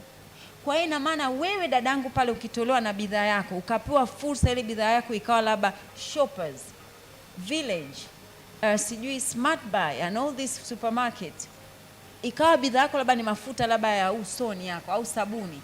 Kwa nini watu wasinunue na ndo sabuni iliyopo? Lakini kesho tukiwa bidhaa yako iko pale dukani na zikaletwa sabuni nyingine 10, ipi itatoka? Sasa utamlamu kwani mfanyabiashara mdogo kwamba sisi hatuwezi, tutasimama tu kusema hatuwezi? Hatuwezi vipi? How can we say hatuwezi? Mimi FORA ningependa kukuchallenge hapo. Sure. Wewe umeanza biashara ukiwa mdogo. I believe, yani tokea huko ulikotoka ukafika mpaka leo ukatengeneza mrija kwa kutumia makaratasi. Yes. Which is environmental friendly. Yes. Because I believe you are recycling you're using recycled materials. Yes. Ulithubutuje? Safari yako ilianzaje mpaka leo umefikia kwenye kuuza bidhaa yenye standard ambayo inakubalika kwenye 5-star hotel? Asante. Mimi narudia tena kwenye demand and supply. Kukaa chini kuangalia kitu gani hakipo kwenye jamii. Tumekaa hapa sasa hivi, labda tunakunywa maji, tunafungua, labda unafungua kwa shida. Kila siku anakutesa, unafungua kwa shida. Then you are like, nifanyaje haya maji nisifungue kwa shida tena? Unagundua kitu. Ndio maana napenda sana kutumia mfano wa bidhaa ambayo inatengenezwa nyumbani. Ina maana uhitaji wake ni mkubwa. Na ile bidhaa uhitaji wake kuwa mkubwa, ina maana itakuwa inahitajika, yule mfanyabiashara atapata 1, 2, 3, kesho ana milioni 10, ataweka mashine na mashine na mashine, before you know what happen, biashara yako imekuwa. Kwa hiyo kufungua biashara au kufumbua kitu kipya ni kuangalia tu watu wako wa karibu. You can start from na wewe kwanza. Kitu gani mimi nataka? Kuna raha biashara ambayo unakuwa inakuhusu, it's personal. Kwa mfano kama mimi ni mtu mtetezi wa mazingira. Kwa hiyo remember kuna muda nilikuwa napewa hizi mirija za plastic. Sipendi vitu vya plastic kwa sababu ninajua madhara yake. Labda unaweza kusema biashara ambayo ninaelewa vizuri. Na pia ni vizuri mtu yote unavobuni biashara iwe ni kitu unakielewa. Kusuka nywele. Mimi labda nina natural hair. Then natural hair sipendi kutumia sabuni zilizotoka labda nje. Nataka sabuni yangu mwenyewe. Then you create something for you. If you love it, rafiki yako atapenda na mwingine, before you know what happen, biashara yako inakuwa. Ameongelea issue ya mchele. Labda Tanzania tuna mchele mzuri sana. Kuna mtu hapa ameongelea issue ya korosho. Lakini narudi tena, unaweza ukawa na bidhaa nzuri sana, lakini kama hujapewa nafasi haiwezi kutoka. Narudi tena kwenye fursa. Bado wa Tanzania au African in general, lakini nasema sana sana Mtanzania, bado hatujapewa nafasi ambayo tunahitajika kupewa. Population yetu ni kubwa sana, kiasi kwamba hata kuna bidhaa nyingine hata ukisema tu tunauziana sisi wenyewe kwa wenyewe, bado mtu anaweza katoka sana tu. We are over 50 million. Kwa mfano nitoe mfano issue labda ya peanut butter. Mtu anakuambia peanut butter ya Kitanzania haikai supermarket kwa muda mrefu. Nchi za watu bidhaa ambayo haikai supermarket kwa muda mrefu ina maana ni organic. Organic ina maana ni kitu bei ghali. Sijui kama tunaelewana. Kwa hiyo kama bidhaa Mtanzania ikai supermarket kwa muda mrefu ina maana haichukui madawa. Kwa nini haichukui madawa? Ina maana kile kitu ni real.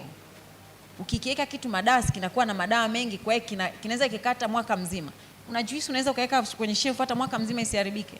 Hivi kweli chungwa ulikamua mwaka mzima lisiharibike? Is that possible? Ina maana ina makemiko na makemiko na makemiko. Kwa hiyo bidhaa ya Mtanzania haiwezi kukaa supermarket kwa zaidi ya wiki. Ina maana it's real, it's original, it's safe, it's healthy.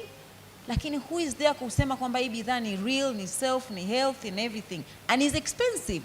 Lakini Mchina atakuja atakwambia bidhaa yako ni mbaya kwa sababu haikai supermarket kwa muda mrefu. Na hilo dini litasainiwa tena, narudi kule fursa. Nani anasaini hizi deals ambazo zinamwaffect Mtanzania? Nisichukue muda mwingi, naomba niseme tu, biashara ni angalia kilichoko mbele yako, angalia kitu kinachokusumbua wewe, kinachomsumbua jirani yako, kinachochukua muda mwingi kufanyika ambacho kinakukera. Na deki nyumba nachukia kuinama. Umeona mtu amekuja na dekio mopa, anasimama anakaa hivi ana deki. Siku hizi kuna madekio ukipress linazunguka nyumba nzima lina deki. Kitu rahisisha kazi. Mirija yangu imeweza kufanikiwa kwa sababu nimetoa plastic kuingiza karatasi. Imekuwa ni rahisi, nikienda hotelini, nikienda popote mtu anaona kwamba nimefumbua kitu tofauti. Sio mbaya kukopi. Unaweza ukakopi biashara ya mtu ukaiboresha zaidi. Sio mbaya kukopi kabisa. Nchi za watu unakuta duka la viatu, maduka 6 yote yanauza viatu na kila mtu ana mteja wake. Nchi za watu unakuta floor nzima ina maduka zaidi ya 50 yote yanauza nguo na kila mtu anauza. Kwa hiyo pia sio mbaya kukopi, lakini unakopi kwa staili gani? Wote tumevaa pango, lakini mimi na style yangu, ana style yake, so I can have my shop na style yangu, nitapata wateja. Anaweza kawa na duka na style yake akapata wateja. Kwa hiyo kuiga sio kitu kibaya. Hata mimi nimeiga mahali. Hakuna mtu sasa hivi atakuja na kitu kipya sijui akijai kutokea. No. Kilikuwepo lakini utakiboresha au utakuja na style yako wewe mwenyewe ambayo itakutofautisha wewe na mwenzako. Kwa hiyo mimi message yangu ya leo, kwanza na kuomba, ondoka hapo ukiweka kwamba I can do anything. Hiyo kitu ya kusema siwezi, haifai, hii sio yangu, that's wrong. Hata usijue kumwambia mtoto wako usijue uwezi, it's wrong. Ukishajiambia uwezi ni uwezi, simple. Hakuna tofauti yako wewe na Mchina. Naomba nitoe mfano kadogo kabla sijafunga. Na rafiki yangu ambaye yeye ana helikopta. Nakumbuka alikuwa anataniana na mwenzake ambaye hajui kuendesha helikopta.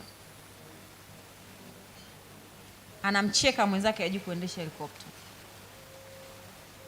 Alipokuwa mwingine anamcheka, mwingine akasema no, hawezi kwa sababu bado hajanunua.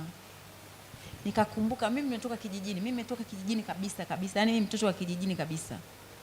Nikakumbuka mimi wakati naanza nakuwa, nilikuwa siwezi kuendesha gari. I had a friend of mine alikuwa anacheka. Lakini mimi sijalelewa familia ambayo nimekuwa kwenye gari. Kwa hiyo ningejifunzia wapi gari? Ungeniuliza pikipiki, ningejua kuendesha pikipiki. Because nimekuwa kwenye familia ambayo tuna pikipiki. Mwingine atatoka kwenye familia ambayo kuna baskeli. Mimi siwezi kuendesha baskeli. Unanielewa? Kwa hiyo what I'm trying to say ni mazingira aliyokuzingira.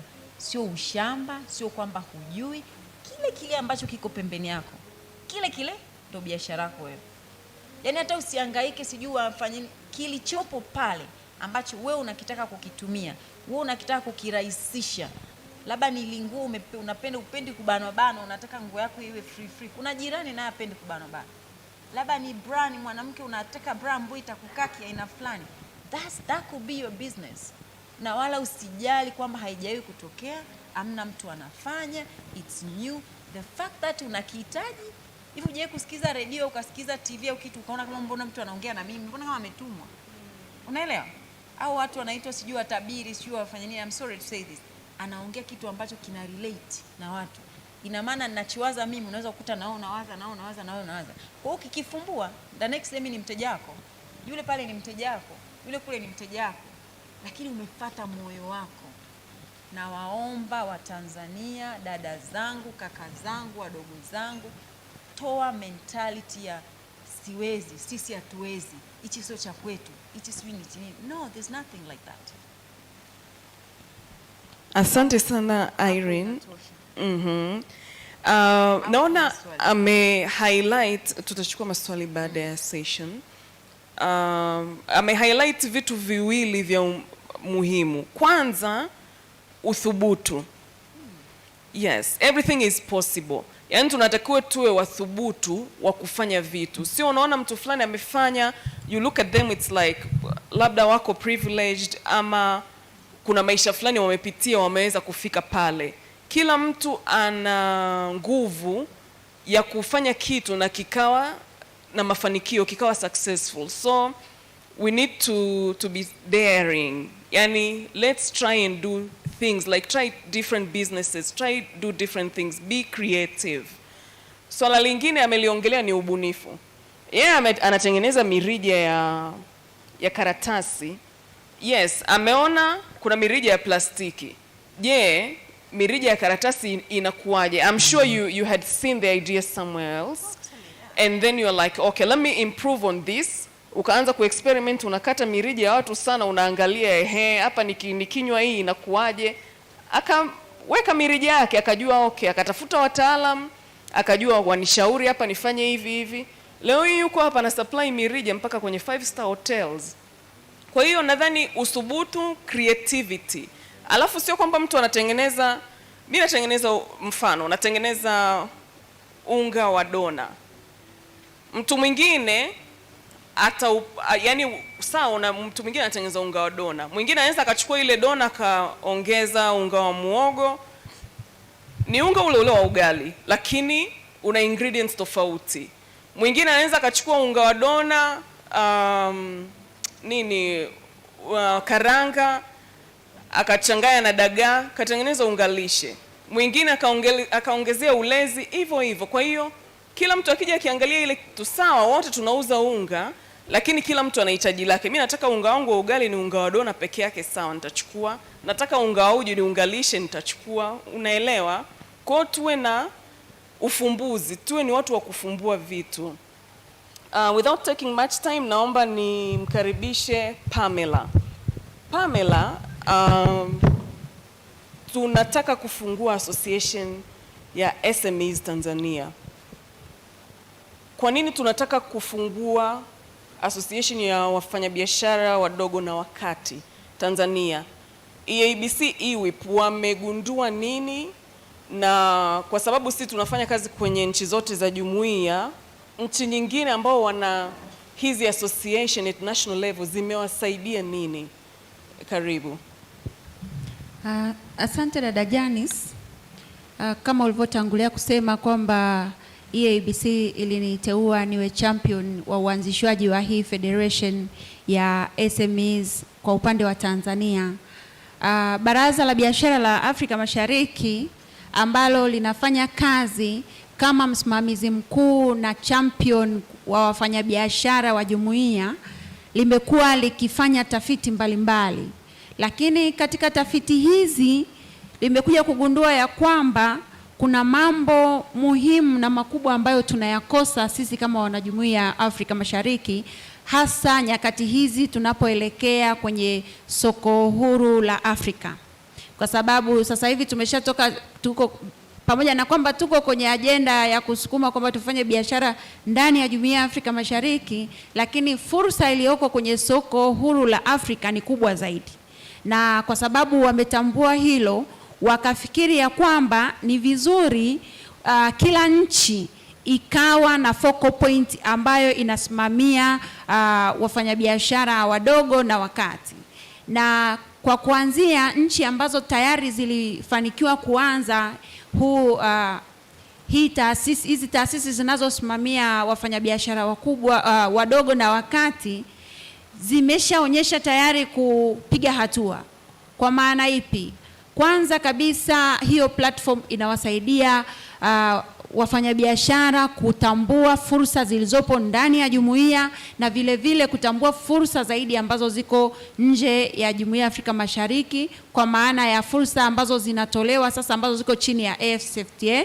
Lakini kwa sababu wako kwenye platform, imewatengenezea mazingira rafiki zaidi kuendelea kujifunza, kupata nafasi za kualikwa katika platforms za kitaifa na za kimataifa ili waweze kuendelea kujifunza mahitaji ya soko hili ambalo tunalielekea. Kwa hiyo cha kwanza kabisa dada Janice, wenzetu ambao wameanzisha tayari wamepata fursa kubwa ya kutambua kwanza umuhimu wa kuingia kwenye hili soko huru la Afrika, lakini wameshakuwa sehemu ya kupewa taarifa na kushikwa mkono kwenye maeneo kadha wa kadha kwenye kutekeleza au kuanzisha au kupeleka biashara zao nje ya Afrika Mashariki. Kwa hiyo ndio maana ikaonekana Tanzania being among the countries za East Africa tume lag behind. That's why sasa tunakuja sisi kama Tanzania tunatakiwa pia kuwa na hii federation, ili pia Watanzania ambao watakuwa chini ya mwavuli huu waweze kuonekana kwa jicho pana zaidi. Sio kwamba Tanzania wafanyabiashara wa chini na wakati hawatambuliki, la, bali kuna fursa ambazo ziko kwa ngazi ya jumuiya, ambazo tukizipata kwa ngazi ya jumuiya peleka mbali zaidi na kwa haraka zaidi na kwa kukimbia zaidi kama tutakwenda pamoja kama wanajumuiya wa Afrika Mashariki. Kwa hiyo ndo naiona kama faida kubwa ambayo wenzetu wameipata, lakini kingine ambacho nakiona wenzetu wameshakipata mpaka sasa ni taasisi zao nyingi za fedha zimeshaweza tayari kujipambanua namna ya kuwawezesha wale ambao wamejitangaza kwamba wanataka kuvuka mipaka. Kwa hiyo hata hiyo fursa tayari wenzetu wameshazipata, na taasisi za fedha maanake zimeshajiridhisha, maanake zimefanya study kujua kwamba zikiwekeza kwenye hili soko huru la Afrika hazitapata hasara. Kwa hiyo mimi naona makubwa ni hayo, Janice. Asante sana Pamela. Lakini pia kwa kuangalia swala la hizi associations, tuko na TAWEN, tuko na East Africa Business Council, kuna association, tuko na AfCFTA. Sisi kama associations tuna play role gani? Because hizi association, hizi vyama vina members ambao wako chini yao. Je, role ya hizi association ama apex bodies kwa wanachama ambao ni wajasiriamali wa chini au wakati, tunawasaidiaje kuweza kuaccess ili soko soko huru la Afrika? I'll translate it in English. As apex bodies, as associations such as TAWEN, EABC, EWIB, what is our role that we play to SMEs, MSMEs, in bringing them together to access the opportunities that are available under the AfCFTA? So I think anyone is free to contribute into that. You can start. Yeah, Karibu. Yeah, thanks Janet. Nafikiri ni swali zuri ameuliza, sababu ya msingi sana ya wafanyabiashara wadogo kupitia AfCFTA ambayo tunafanya nao kazi. Labda niseme tu youth, kama nilivyosema, AfCFTA ni youth platform kwa ajili ya vijana kushiriki kupitia mfumo wa uuzaji wa bidhaa nje. Tulichokiona sisi nafasi ambayo tunaweza tukafanya, tulianzisha platform ambayo inaitwa AfCFTA Memberships Tanzania. Hii sana ilikuwa ni kwa kila mtu ambaye yuko interested au ni mfanyabiashara mdogo ambaye ana bidhaa lakini pengine labda hana ujuzi na hajui ni namna gani ambavyo ana uwezo wa kuuza bidhaa zake, maana yake kutoka origin country kwenda kwenye nchi ambayo anatazamia kufanya biashara.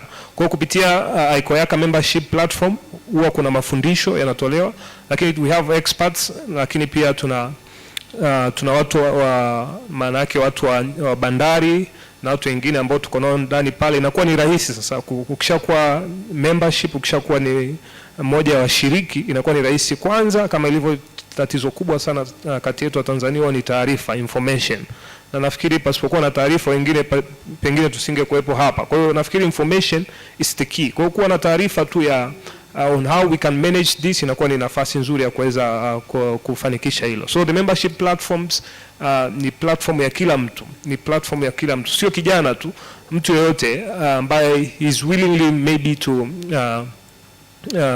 export a product, unakuwa katika membership platform ambapo utakuwa unapata mafundisho, lakini na utakuwa na advantages ya kukutana na those people ambao wana uwezo wa kukusaidia kupeleka bidhaa yako into market. Asante sana Honorable Pamela. Yeah. Nilitaka kusema tu mimi nadhani hizi association ambazo zipo, kwa mfano EABC na zingine, role ya kwanza ambayo mnaifanya ni kama hiki kinachoendelea leo.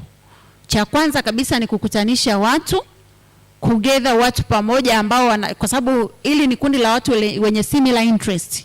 tunapokutana sehemu kama hizi, watu wanapata taarifa nyingi. Watu wanapata taarifa ambazo nyingi walikuwa hawazifahamu. Kwa hiyo ya kwanza, mimi nadhani makongamano, platform, midahalo kama hii inatakiwa iwe mingi, lakini pia kitu ambacho mnatakiwa msikisahau ni matumizi ya media zetu.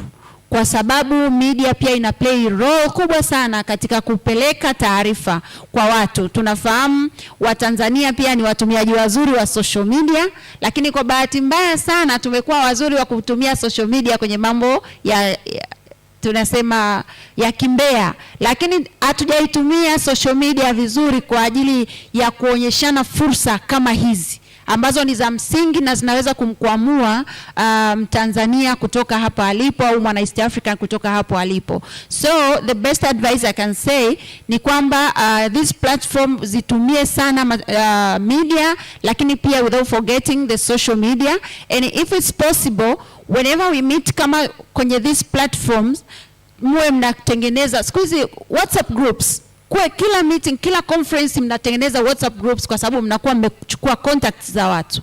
And then hiyo inakuwa ni network mojawapo ya kuendelea kupeana taarifa. Lakini from this tunajua kabisa whoever came to this conference akitoka hapa can create another network. Kwa hiyo tuwe pia mabalozi. Tunaweza kumkatengeneza network ya ambassadors from whatever the platform you are calling. You as an association is kama mfano wewe kwenye chini ya watu wako, you can create another network, watu wakapewa the similar information ambayo we are getting from this conference. I think this is what you can pray as of now.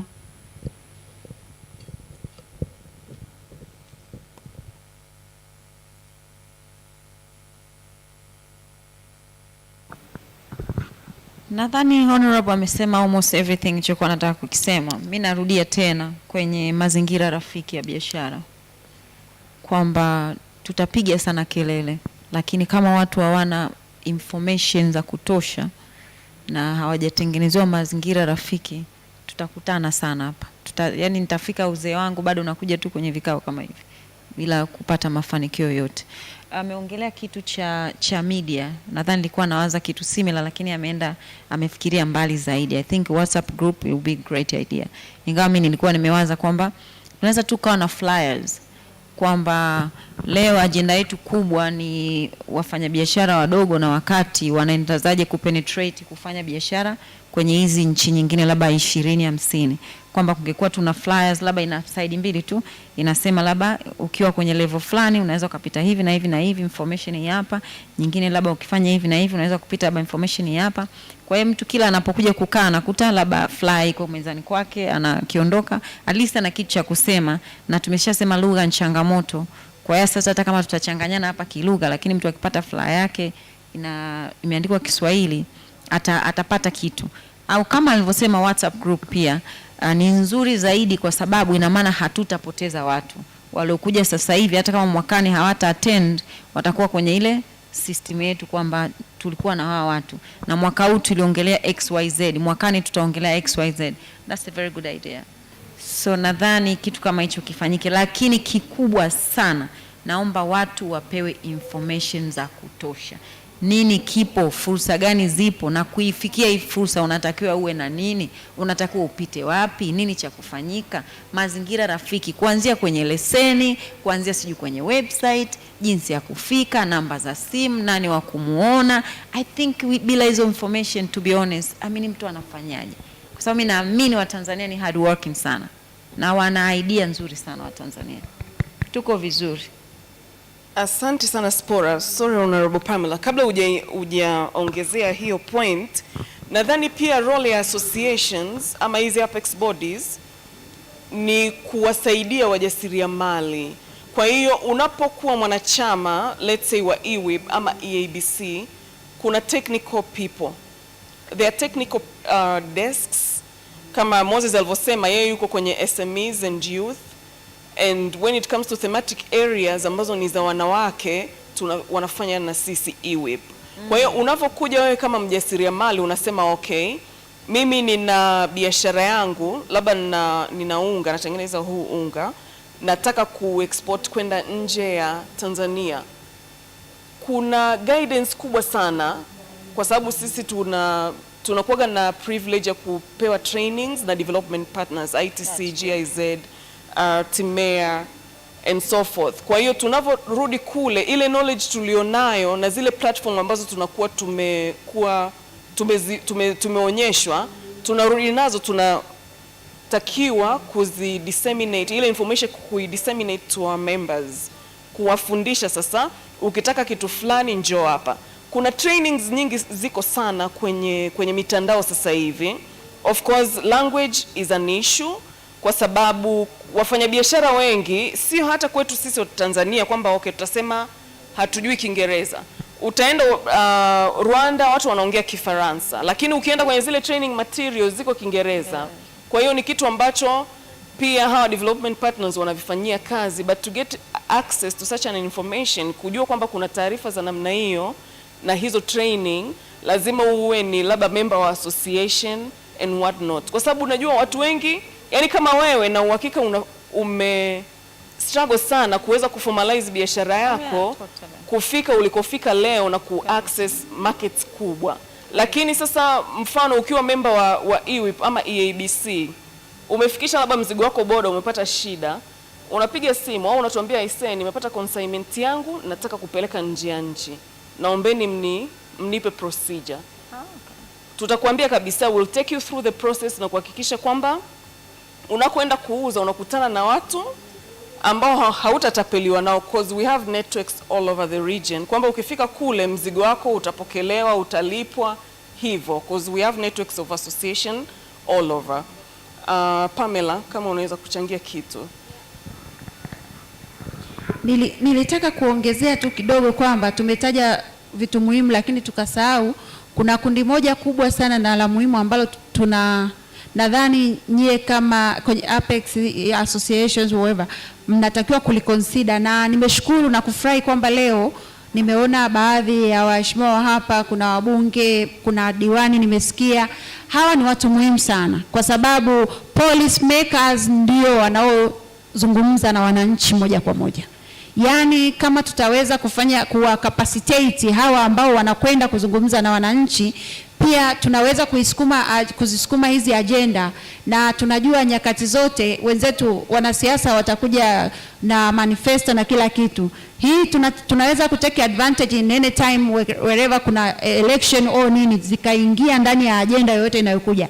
Watanzania tunatakiwa tubadilike, tufike kwenye hizo hatua kwamba whoever is coming to ask you for a vote lazima ajue nyie huku chini kuna uhitaji upi. Hatujafikia hiyo level, lakini kwa sababu nyie kama taasisi au associations mbalimbali mmeiona umuhimu wa kuwaengage au kuwaweka hao watu wawe sehemu ya movement zetu zinazoendelea, as the decision makers, and whatever we are planning lazima wawe last people to decide whatever we do. So ni vizuri kuendelea kuwaengage, kuendelea kuwaalika kwenye hizi platform ili wawe sehemu ya msukumo wa kutekeleza haya. Kama alivyosema dada, tumekuwa ni watu wa kuwa na vitu vya kwenye makaratasi, lakini nani anawajibika katika kutekeleza yale ambayo tuna agree au yale ambayo tuna discuss? Ni nani? Wapo, lakini je, wao wana taarifa? Maana tunaweza tukawa tunalaumu kila siku, lakini are they involved in these platforms? Are they understanding what is the importance of going kwenye AfCFTA au kwenye soko la Afrika Mashariki? How far, under which capacity? Kwa hiyo mna role pia ya kuwaweka kuwa sehemu ya chochote kinachoendelea. Asante sana Pamela. Sasa hivi naomba tuchukue maswali mawili matatu kabla hatujafunga session yetu. Karibuni. Kama kuna mtu ana swali lolote kwenda kwa panelist au hata mchango, tunapokea. Karibu. Utasema kwa kifupi jina lako na kama una swali au mchango. Habari, mimi ni Joyce Singo, CEO wa Bebes Product, ni processor. Mimi nadhani kutokana na discussion ya leo kidogo we have to appreciate a little bit about our government or about any taasisi ambayo inatusupport. Kuna a lot of opportunities zipo nyingi sana, tuwavivu, hatujui kutafuta information, we don't know.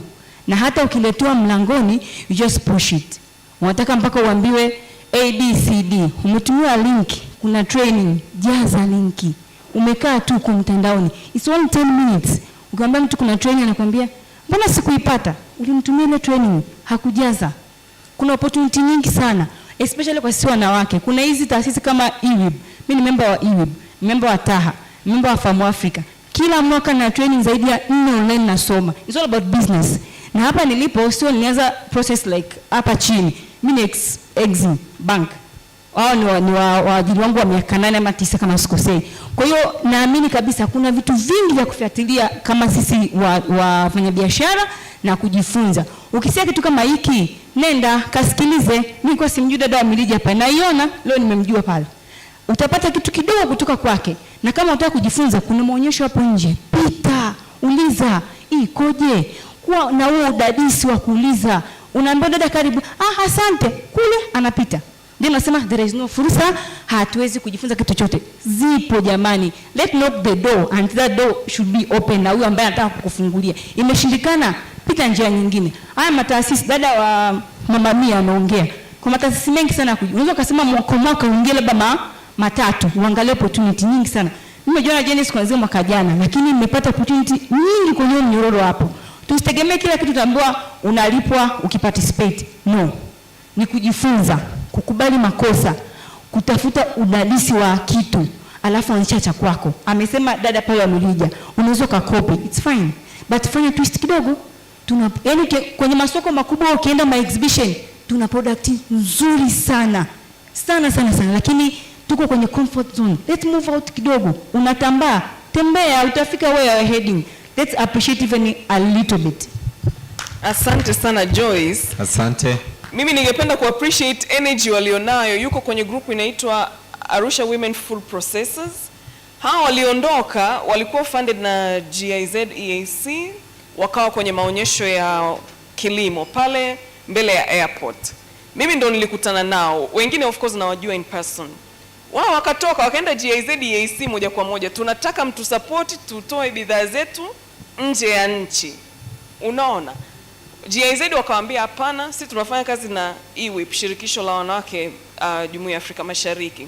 Kwa hiyo wakaja from there, yani wamekuwa wametusupport, na pleased to say kuna mradi wa AfCFTA unafanyika, but one of the key contributors wa huu mradi mawazo ni hawa kina mama. Na wao siku hizi wanaenda mbele ya mimi, kuna sawa wananitumia links za vitu mimi mwenyewe sivijui, naanza kusema hivi kuna opportunity kama hii. Kwa hiyo naomba tuwe more aggressive. Asante, karibu. Asante. Mimi nilikuwa nataka kuchangia kwa hii agenda ya CFTA kwenda mbele zaidi. Kuna hivi vyama vyetu vya TCCIA, kuna TWCC na hizi TANWEP. Yani ziko sehemu nyingi, yani karibu kila mkoa wapo. Kwa hiyo wangeza na wanajua wale wafanyabiashara, wana database yao, wakiweza kuwaita, wakajua ni wapi wanaweza capitalize ili tuweze kwenda mbele kwenye hizo market. Wakawaelezea kwa undani na watakapofaidika, na waelezee zile njia watakazozitumia ili tuweze kwenda kwenye hayo masoko tunasema ya nje. Tuna watu ambao wana bidhaa nzuri kweli wapo, lakini hawana ule udhubutu wa kwenda mbele kwa sababu hawana taarifa sahihi ni za namna gani wanaweza kuendelea mbele ili waweze kufika. Kwa hiyo mimi naamini hivi vyama vingi tulivyo navyo au TCCIA ambao wako sehemu nyingi, kila mkoa wana vikao vya kila mwezi au kila kota wanakutana, wanaweza wakakutanisha wale wafanyabiashara na wakaweza kuunda, hata kama ni oda kubwa inahitajika. Akipokea kama TWCC au TCIA, anajua wafanyabiashara wake ambao wanafanya ile product. Anaweza akawakuita, akawakusanya, akamwambia nina oda hii, nataka quality hii, standard hii, kama unaweza leti hapa tujumuishe kwa pamoja tuende mbele. Asante. Asante sana. Ametoa contribution moja ya muhimu sana. Unajua kitu ambacho kingine kinatufanya tunarudi nyuma sisi wa Tanzania ni consistency ya kusupply vitu nje ya nchi. Unaweza kaambiwa leo ninahitaji tani 10 za unga kila miezi miwili. Wewe utasupply mara ya kwanza, mara ya pili utazunguka, utasupply mara ya tatu, unatumiwa order, hujui mahali pa kwenda kupata material. Kwa hiyo ni muhimu kuwa na hivi kuwa kwenye haya mashirikisho, kuwa kwenye hivi vyama, kwa sababu vitakupa power kwamba mimi nakujua unatengeneza let's say unga au vikapu. Okay, tuna oda hii labda ya vikapu 1000, tuna oda ya tani labda 2000, tani 10 let's say za unga tunatakiwa kupeleka mahali. Tufanyeje? Tukae pamoja, tuwe na standard moja, tuta export aje, tuta brand aje, hivyo inakuwa rahisi kuweza kumeet big demands. Kwa sababu ukisema wewe mwenyewe kama mjasiriamali mwenyewe kwa mwenyewe hivi ni ngumu sana, kwa sababu watu wengi bado hatujafikia ile level ya kusema kama ya kina Bakresa au ya kina Manji. Yes. Haya, mchango wa mwisho. Haya, miwili na binti pale atasema. Karibu, nakupa nafasi. Nashukuru sana. Mimi kwa majina naitwa Ruth Manongi. Ninatoka mkoa wa Songwe. Ni kati ya mikoa the big 4. Kwa hiyo unapoongelea mkoa wa Songwe ni mkoa wenye uzalishaji mkubwa. Lakini baada ya kusikia semina hii toka jana mpaka leo, kuna vitu vinaendelea kuingia na kuona na kugundua kuna tatizo mahali. Mkoa wetu wa Songwe ni mkoa ambao uko mpakani. Kwa hiyo na wafanyabiashara wengi wadogo, kina mama na vijana ambao wanautumia ule mpaka wa Tunduma kusafirisha kwenda Zambia, Kongo, huko mbele, nchi zote za kusini mwa Afrika. Lakini wafanyabiashara wana changamoto kubwa wanapopeleka bidhaa zao kwenye nchi nyingine. Zile bidhaa wanazulumiwa, zinanyang'anywa. Sasa baada ya kufika kwenye semina hii, baada ya kuona utendaji kazi wa soko hili huru la Afrika, nimegundua kuwa Watanzania hawana taarifa ya kutosha. Kwa nini hawana taarifa ya kutosha? Watu wako kwenye kukimbizana kutafuta shilingi, hana muda wa kusoma, hana muda wa kuangalia TV, hana nafasi ya kufika mahali kama hapa kupata uelewa, na mwisho wa siku wajasiriamali wengi wanakuwa ni watu wa kukimbizana na polisi. Kwa nini wanakimbizana na polisi mipakani? Kwa sababu hawajui soko hili linafanya kazi kwa kiwango gani. Sasa nilikuwa nafikiri kupitia semina hii ingekuwa ni wakati mzuri sana kufanya mpango katika mipaka yetu. Tunduma ni mmoja kati ya mipaka mikubwa Tanzania. Wale wajasiriamali wadogo waweze kupata taarifa hii. Ninashukuru sana kwa TAWEN, na mimi kama mwanachama wa TAWEN, sisi wachache tumebahatika kuja na kupata hii taarifa, tutaipeleka. Lakini bado tunahitaji kuona vyombo mbalimbali au vyama mbalimbali. Kuna TTCIA wapo kule, lakini nao wanatakiwa waseme. Kuna TWC nao wanatakiwa waseme kusaidia wale wafanyabiashara wadogo wadogo. Lakini pili, nimemsikiliza mwenyekiti wa CPB Bank, CPB bodi ya mazao mchanganyiko mchana. Alisema kuwa wana mpango ambao wanaweza kuingia kilimo cha mkataba na mtu mwenye heka 100. Lakini ukija kuangalia mtu mwenye heka 100 huyo ni mkulima mkubwa. Lakini tuna kina mama wenzetu na vijana ana uwezo wa kulima heka 5, heka 20, heka 10.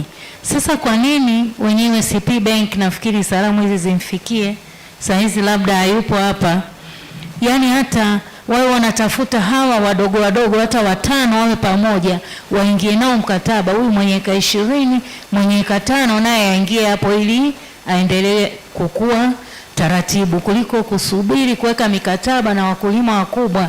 Alafu mwisho wa siku uchumi unabaki kwa wale wale wakubwa, na sisi wanawake tulio chini hapa tunashindwa kuinuka. Kwa hiyo naomba sana kwa kupitia jukwaa hili, hivi vyama vyote vya kina mama, vya biashara, basi uweze kuangalia na kushauri. Lakini wabunge wetu, wabunge wa Jamhuri ya Muungano waliopo huku, basi hebu wajaribu wanapokaa kutunga sera, waangalie sana kwa wanawake wadogo, wasifikirie kuweka mikataba na watu ambao tayari wameshafika mahali, ili tufike kwenye lengo mahususi la kumtoa mwanamke na vijana wetu na sisi tuweze kufikia kuinuka. Lakini ninashukuru sana kwa hii semina. Asante sana. Asante. Mkono wa mwisho kabisa, halafu turudishe kwa moderator aweze kuwakaribisha panelists kwa ajili ya kufunga. Asante, nipende kushukuru kwa kupata fursa hii ya kushiriki. Kwa majina naitwa Lightness Mvungi, ni makamu wa rais serikali ya wanafunzi chuo kikuu cha Tumaini University Makumira, na pia tuko na viongozi wenzangu, tumewakaribisha wanafunzi wenzetu. Yuko mheshimiwa rais wa chuo cha EA pia amekuja pia na wanafunzi wenzake. Kwangu mimi ni mara ya kwanza kuhudhuria, but I'm proud kwa sababu nimejifunza vingi. Na nipende tu kujazilizia hapo, dada wa Mirija amezungumza challenge kubwa ambayo tunayo, iwe kwetu sisi vijana, iwe kwetu sisi wazazi, iwe kwetu sisi wafanyabiashara wakubwa kwa wadogo, ni colonialism. Wenzetu wanatuzidi kete kwa jambo dogo sana. Hawatumii tekniki kwamba wanatukolonize, lakini hawatuonyeshi direct kwamba wanatunyonya, lakini direct kwa vile vitendo wanavyotuonyesha wanatunyonya.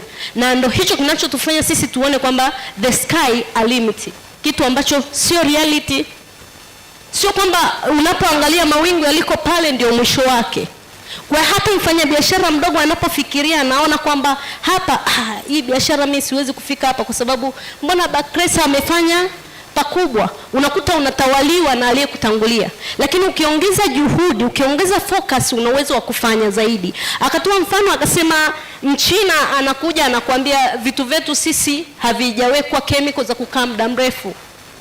Wanajaribu kutufanya sisi tuone vitu vyetu havina thamani, wakati kiuhalisia vitu vyetu ndio vina thamani na vina ubora zaidi kwa afya na kwa kila tunachokifanya. Ukizalisha uji wa ulezi ambao haukai muda mrefu, ni healthy kwako wewe mama, ni healthy kwa mtoto. Lakini chukua kitu cha nje, ndio maana tuna magonjwa ya moyo, ndio maana tuna mapresha, kwa sababu tumeshatawaliwa kifikra, tuna appreciate vya wenzetu vya nje kuliko kukubali vya kwetu.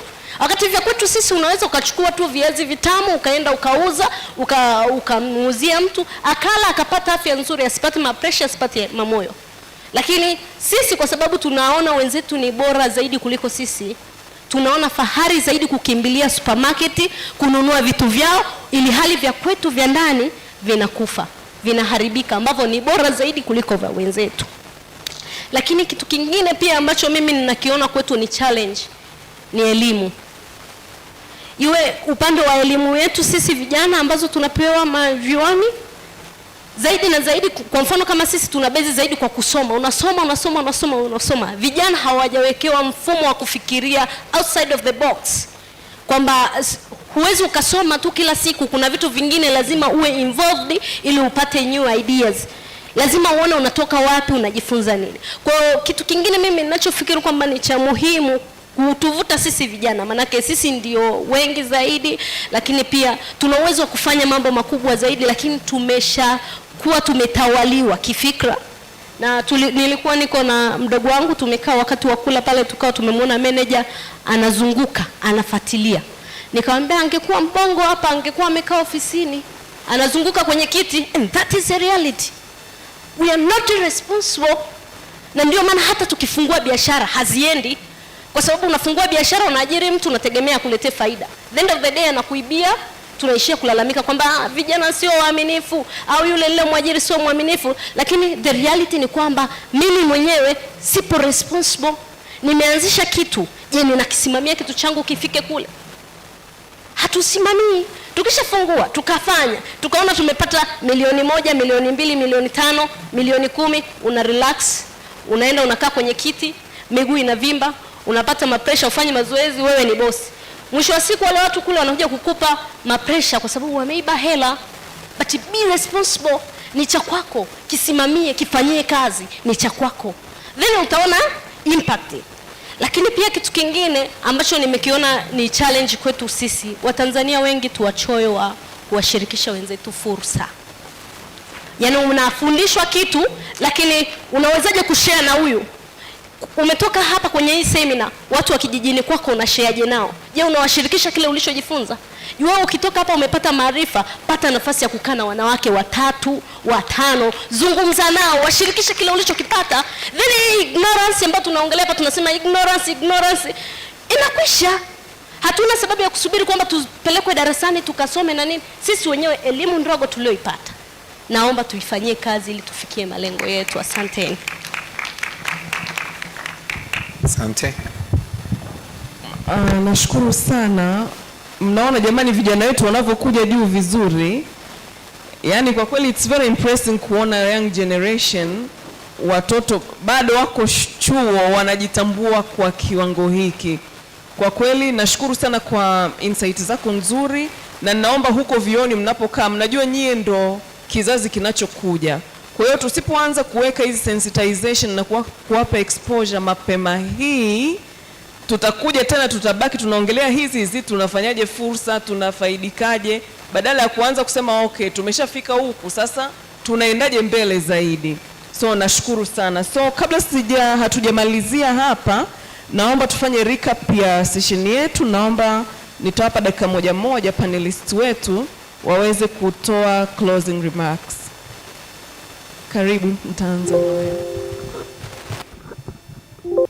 Okay, thank you. Labda kwa mfumo wa remarks niseme tu kama vijana tuna nafasi kubwa sana ya kutake market kupitia mfumo huu ambao tuko nao, lakini kitu ambacho watu wengi hawafahamu kabla tujaanza kufikiria on how we can get into exportation business, ni muhimu sana tukaanza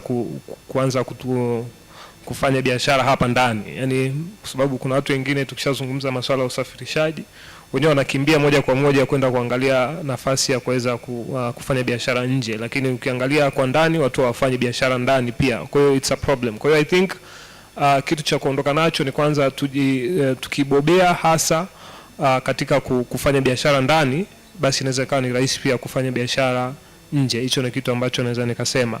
Lakini pia nitoe fursa, nimeona Lightness umetoka kuongea kama kiongozi wa chuo. Yes, kama Ikoyaka tunatoa nafasi iko pia kwa wanafunzi ambao bado wako chuoni kuanza kujinvolve na platform ya Ikoyaka kama vijana.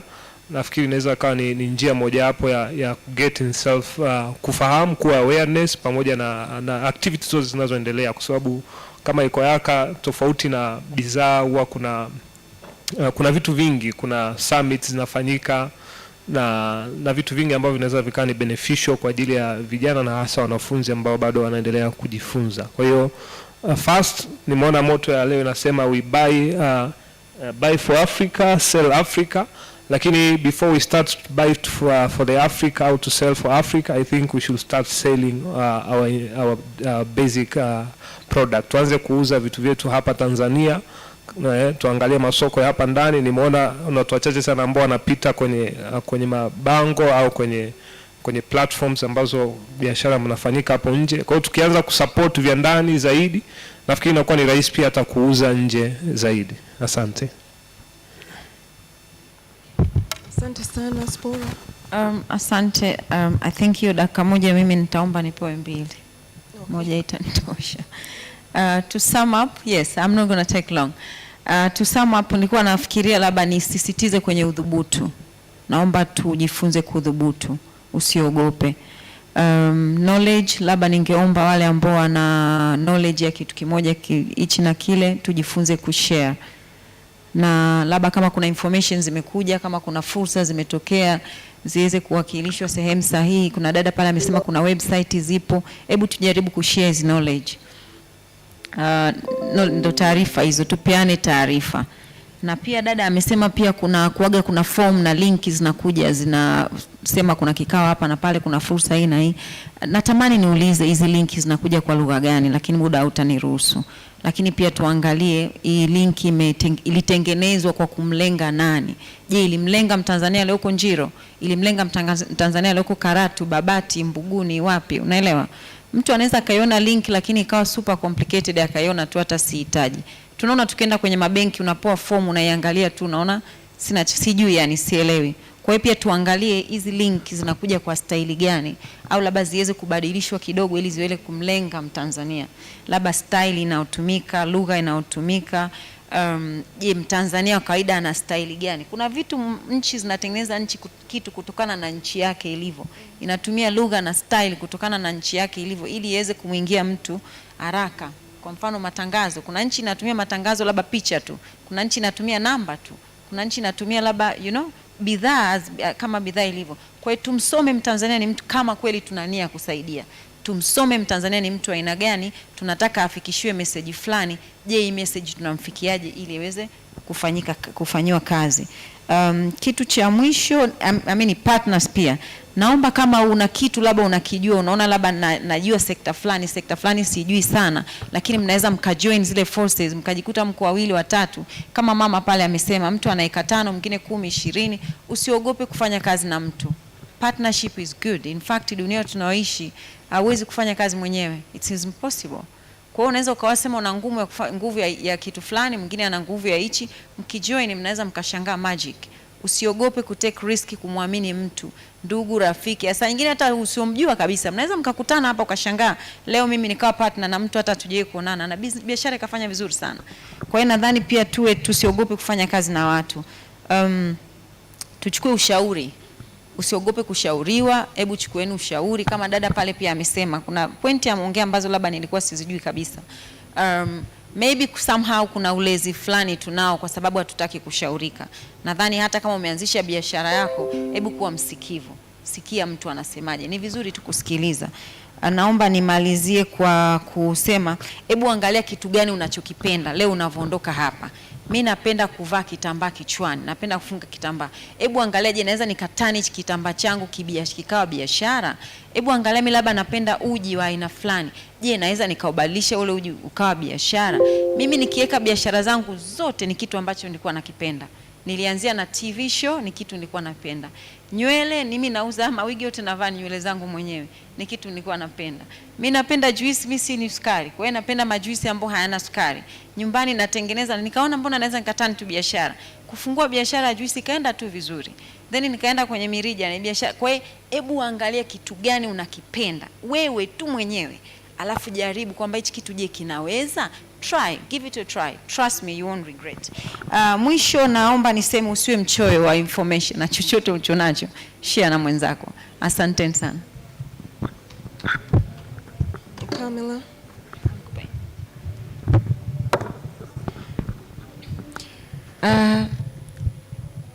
Cha kwanza kabisa ambacho ningependa tuende nacho kama take away, na hichi nadhani kinaweza kikaenda in contrary with kimoja wapo alichosema Madam Spora. Nimeona sio hapa tu, majority ya wa Africa, East Africans pamoja na sisi wa Tanzania tumekubali kwamba sisi ni watu wa kuendelea kutengeneza substandard products.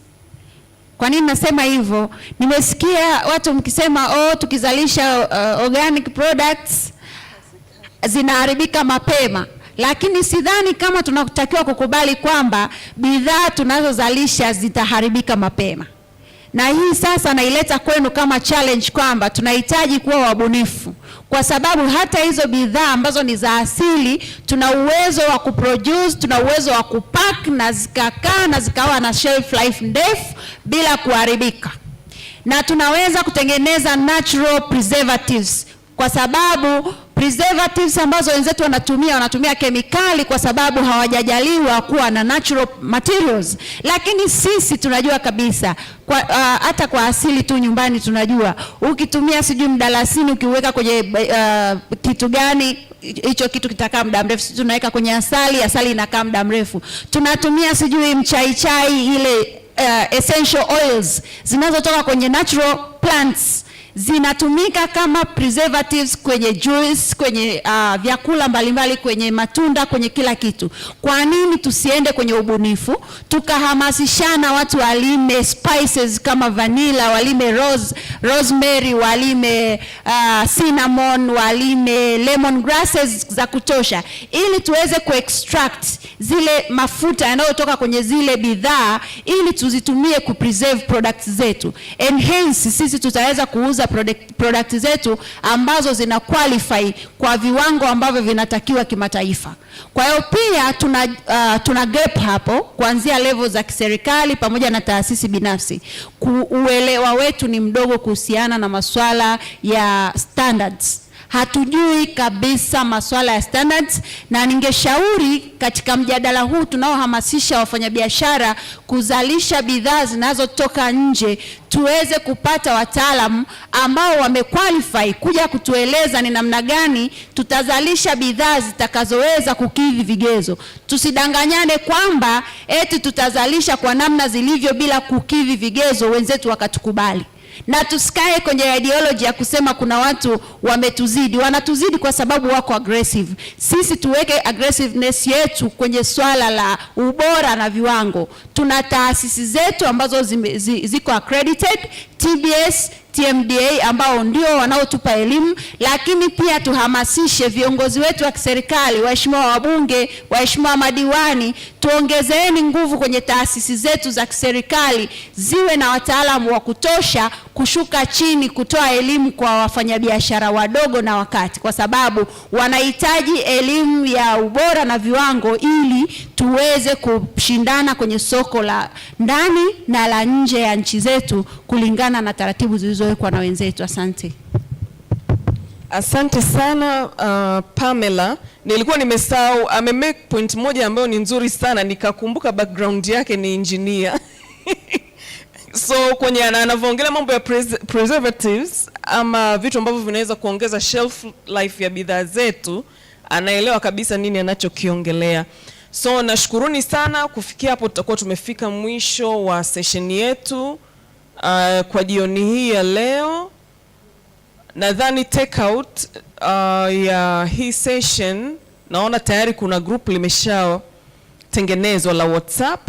Kwa hiyo nitawasihi kila mtu ascan ile code, na nadhani kutakuwa na invitation link ambayo tutaisambaza watu waweze kujoin kwenye hili group. Na naomba hili group tulifanye strictly kwa ajili ya kuwasiliana, kupeana taarifa ambazo ni matokeo ya hichi kikao.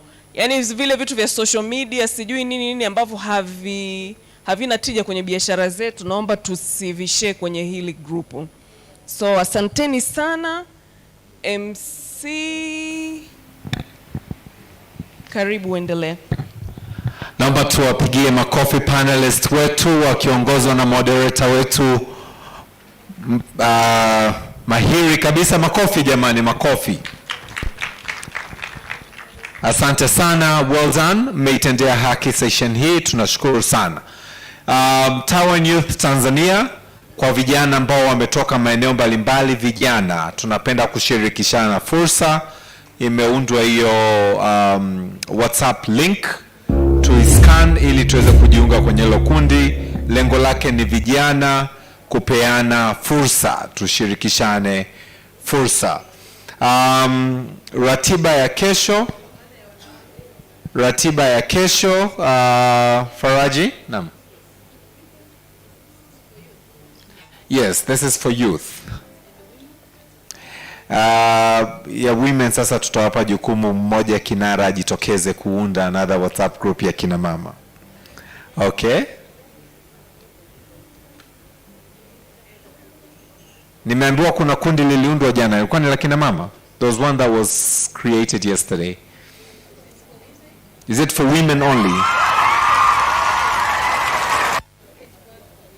Okay, one for women will be created. Kesho tuna nini? Okay. Sawa.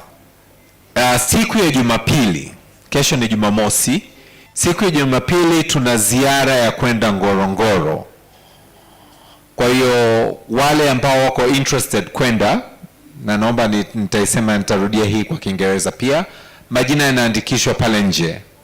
Okay? Kwenye ile meza pale. Those who are interested to visit Ngorongoro on Sunday, kindly register. There's a registration table right outside. If you want to visit Ngorongoro, it's one of the wonders of the world, not of Tanzania, of the world.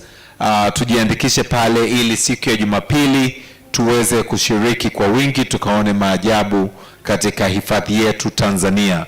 Tangazo la mwisho, la pili kutoka mwisho, kesho saa 3, leo mpaka saa 3 kamili tulikuwa watu wawili tu ndani. Naomba kwa nafasi ya pekee kabisa tumpongeze huyu dada hapa. Naomba usimame tukupigie makofi. Kipekee kabisa nimemuinua kwa sababu tangu mkutano umeanza, yeye amekuwa ndio akifungua milango yetu humu ndani, katika maana ya kwamba anafika wa kwanza. Na mara ya kwanza nilikutana naye katika mazingira ya kuchekesha, tuliachwa na ndege airport. Cancellation, kulikuwa kuna cancellation ya ndege ya saa 11 tukaondoka saa 9 hapa Kia. Kwa tumekuwa marafiki na nilimtabiria tangu siku ya kwanza nimekutana naye kwamba atafika mbali. Kwa hiyo niendelee kuwashauri na kuwashawishi tuzingatie muda. Naposema saa 3 basi naomba iwe saa 3 kweli, tuanze semina yetu kesho saa 3 kamili. La pili kutoka mwisho, naomba jamani, hata kama hatununui, sawa lakini tupite kuangalia exhibition. Zinawapa moyo waliokuja kuexhibit, hata kama hatununui. Kwa hiyo tukimaliza matangazo yangu, mimi nitasimama hapo nje kuwakumbusha tupite hapo nje, tupite tu, sawa Kununua ni kitu kingine. Unaweza ukakiona kitu labda ulijiandaa safari hii, ukachukua namba ya simu, wakati mwingine ukawaagizia, alafu wakakuletea hiyo bidhaa, sawa Kwa hiyo naomba tupite tu, hata kama tuko tayari kununua, lakini tuwape moyo wenzetu waliokuja kuexhibit bidhaa zao au huduma zao kwa kupita tu. Hata kama unapita unawaambia habari zenu, tunafurahi mko hapa, inatosha kabisa. Tupate imagination sisi wenyewe. Kama tukiwa katika mazingira kama yao, nadhani ni faraja kubwa watu wakipita appreciate kidogo kile ambacho wamekuja kukifanya. Faraji, dada alinifuata na concern, is it still on? Ni nani anakuja kuongea kwa dakika moja? Njoo Faraji, dakika moja. Alafu basi atamalizia kwa kutubariki. Naomba saa 3 asubuhi kesho, naomba tujiandikishe hapo nje kwa wote ambao tutapenda siku ya Jumapili kwenda Ngorongoro. Naomba tupite kwenye exhibition, naomba tusisahau kupita kwenye exhibition, naomba tukumbuke kupita kwenye exhibition. Tutafanya recap asubuhi. Faraji anataka kuleta logistical announcement. Karibu. Okay, so nichukue nafasi hii kuwapongeza tena kwa sababu mmeweza kumaliza. Jana tulimaliza wachache sana na leo nadhani tumemaliza wengi kidogo. Kwa hiyo niwashukuru sana, lakini pia kuna viongozi wangu ambao naona bado wapo, niwapongeze. Nitazungumza mambo mawili haraka. Jambo la kwanza ni kuhusiana na ajenda ya kesho. Ajenda ya kesho itaisha mapema. Kwa tunawaomba, tunawabembeleza. Tumekuwa na challenge moja kubwa sana leo.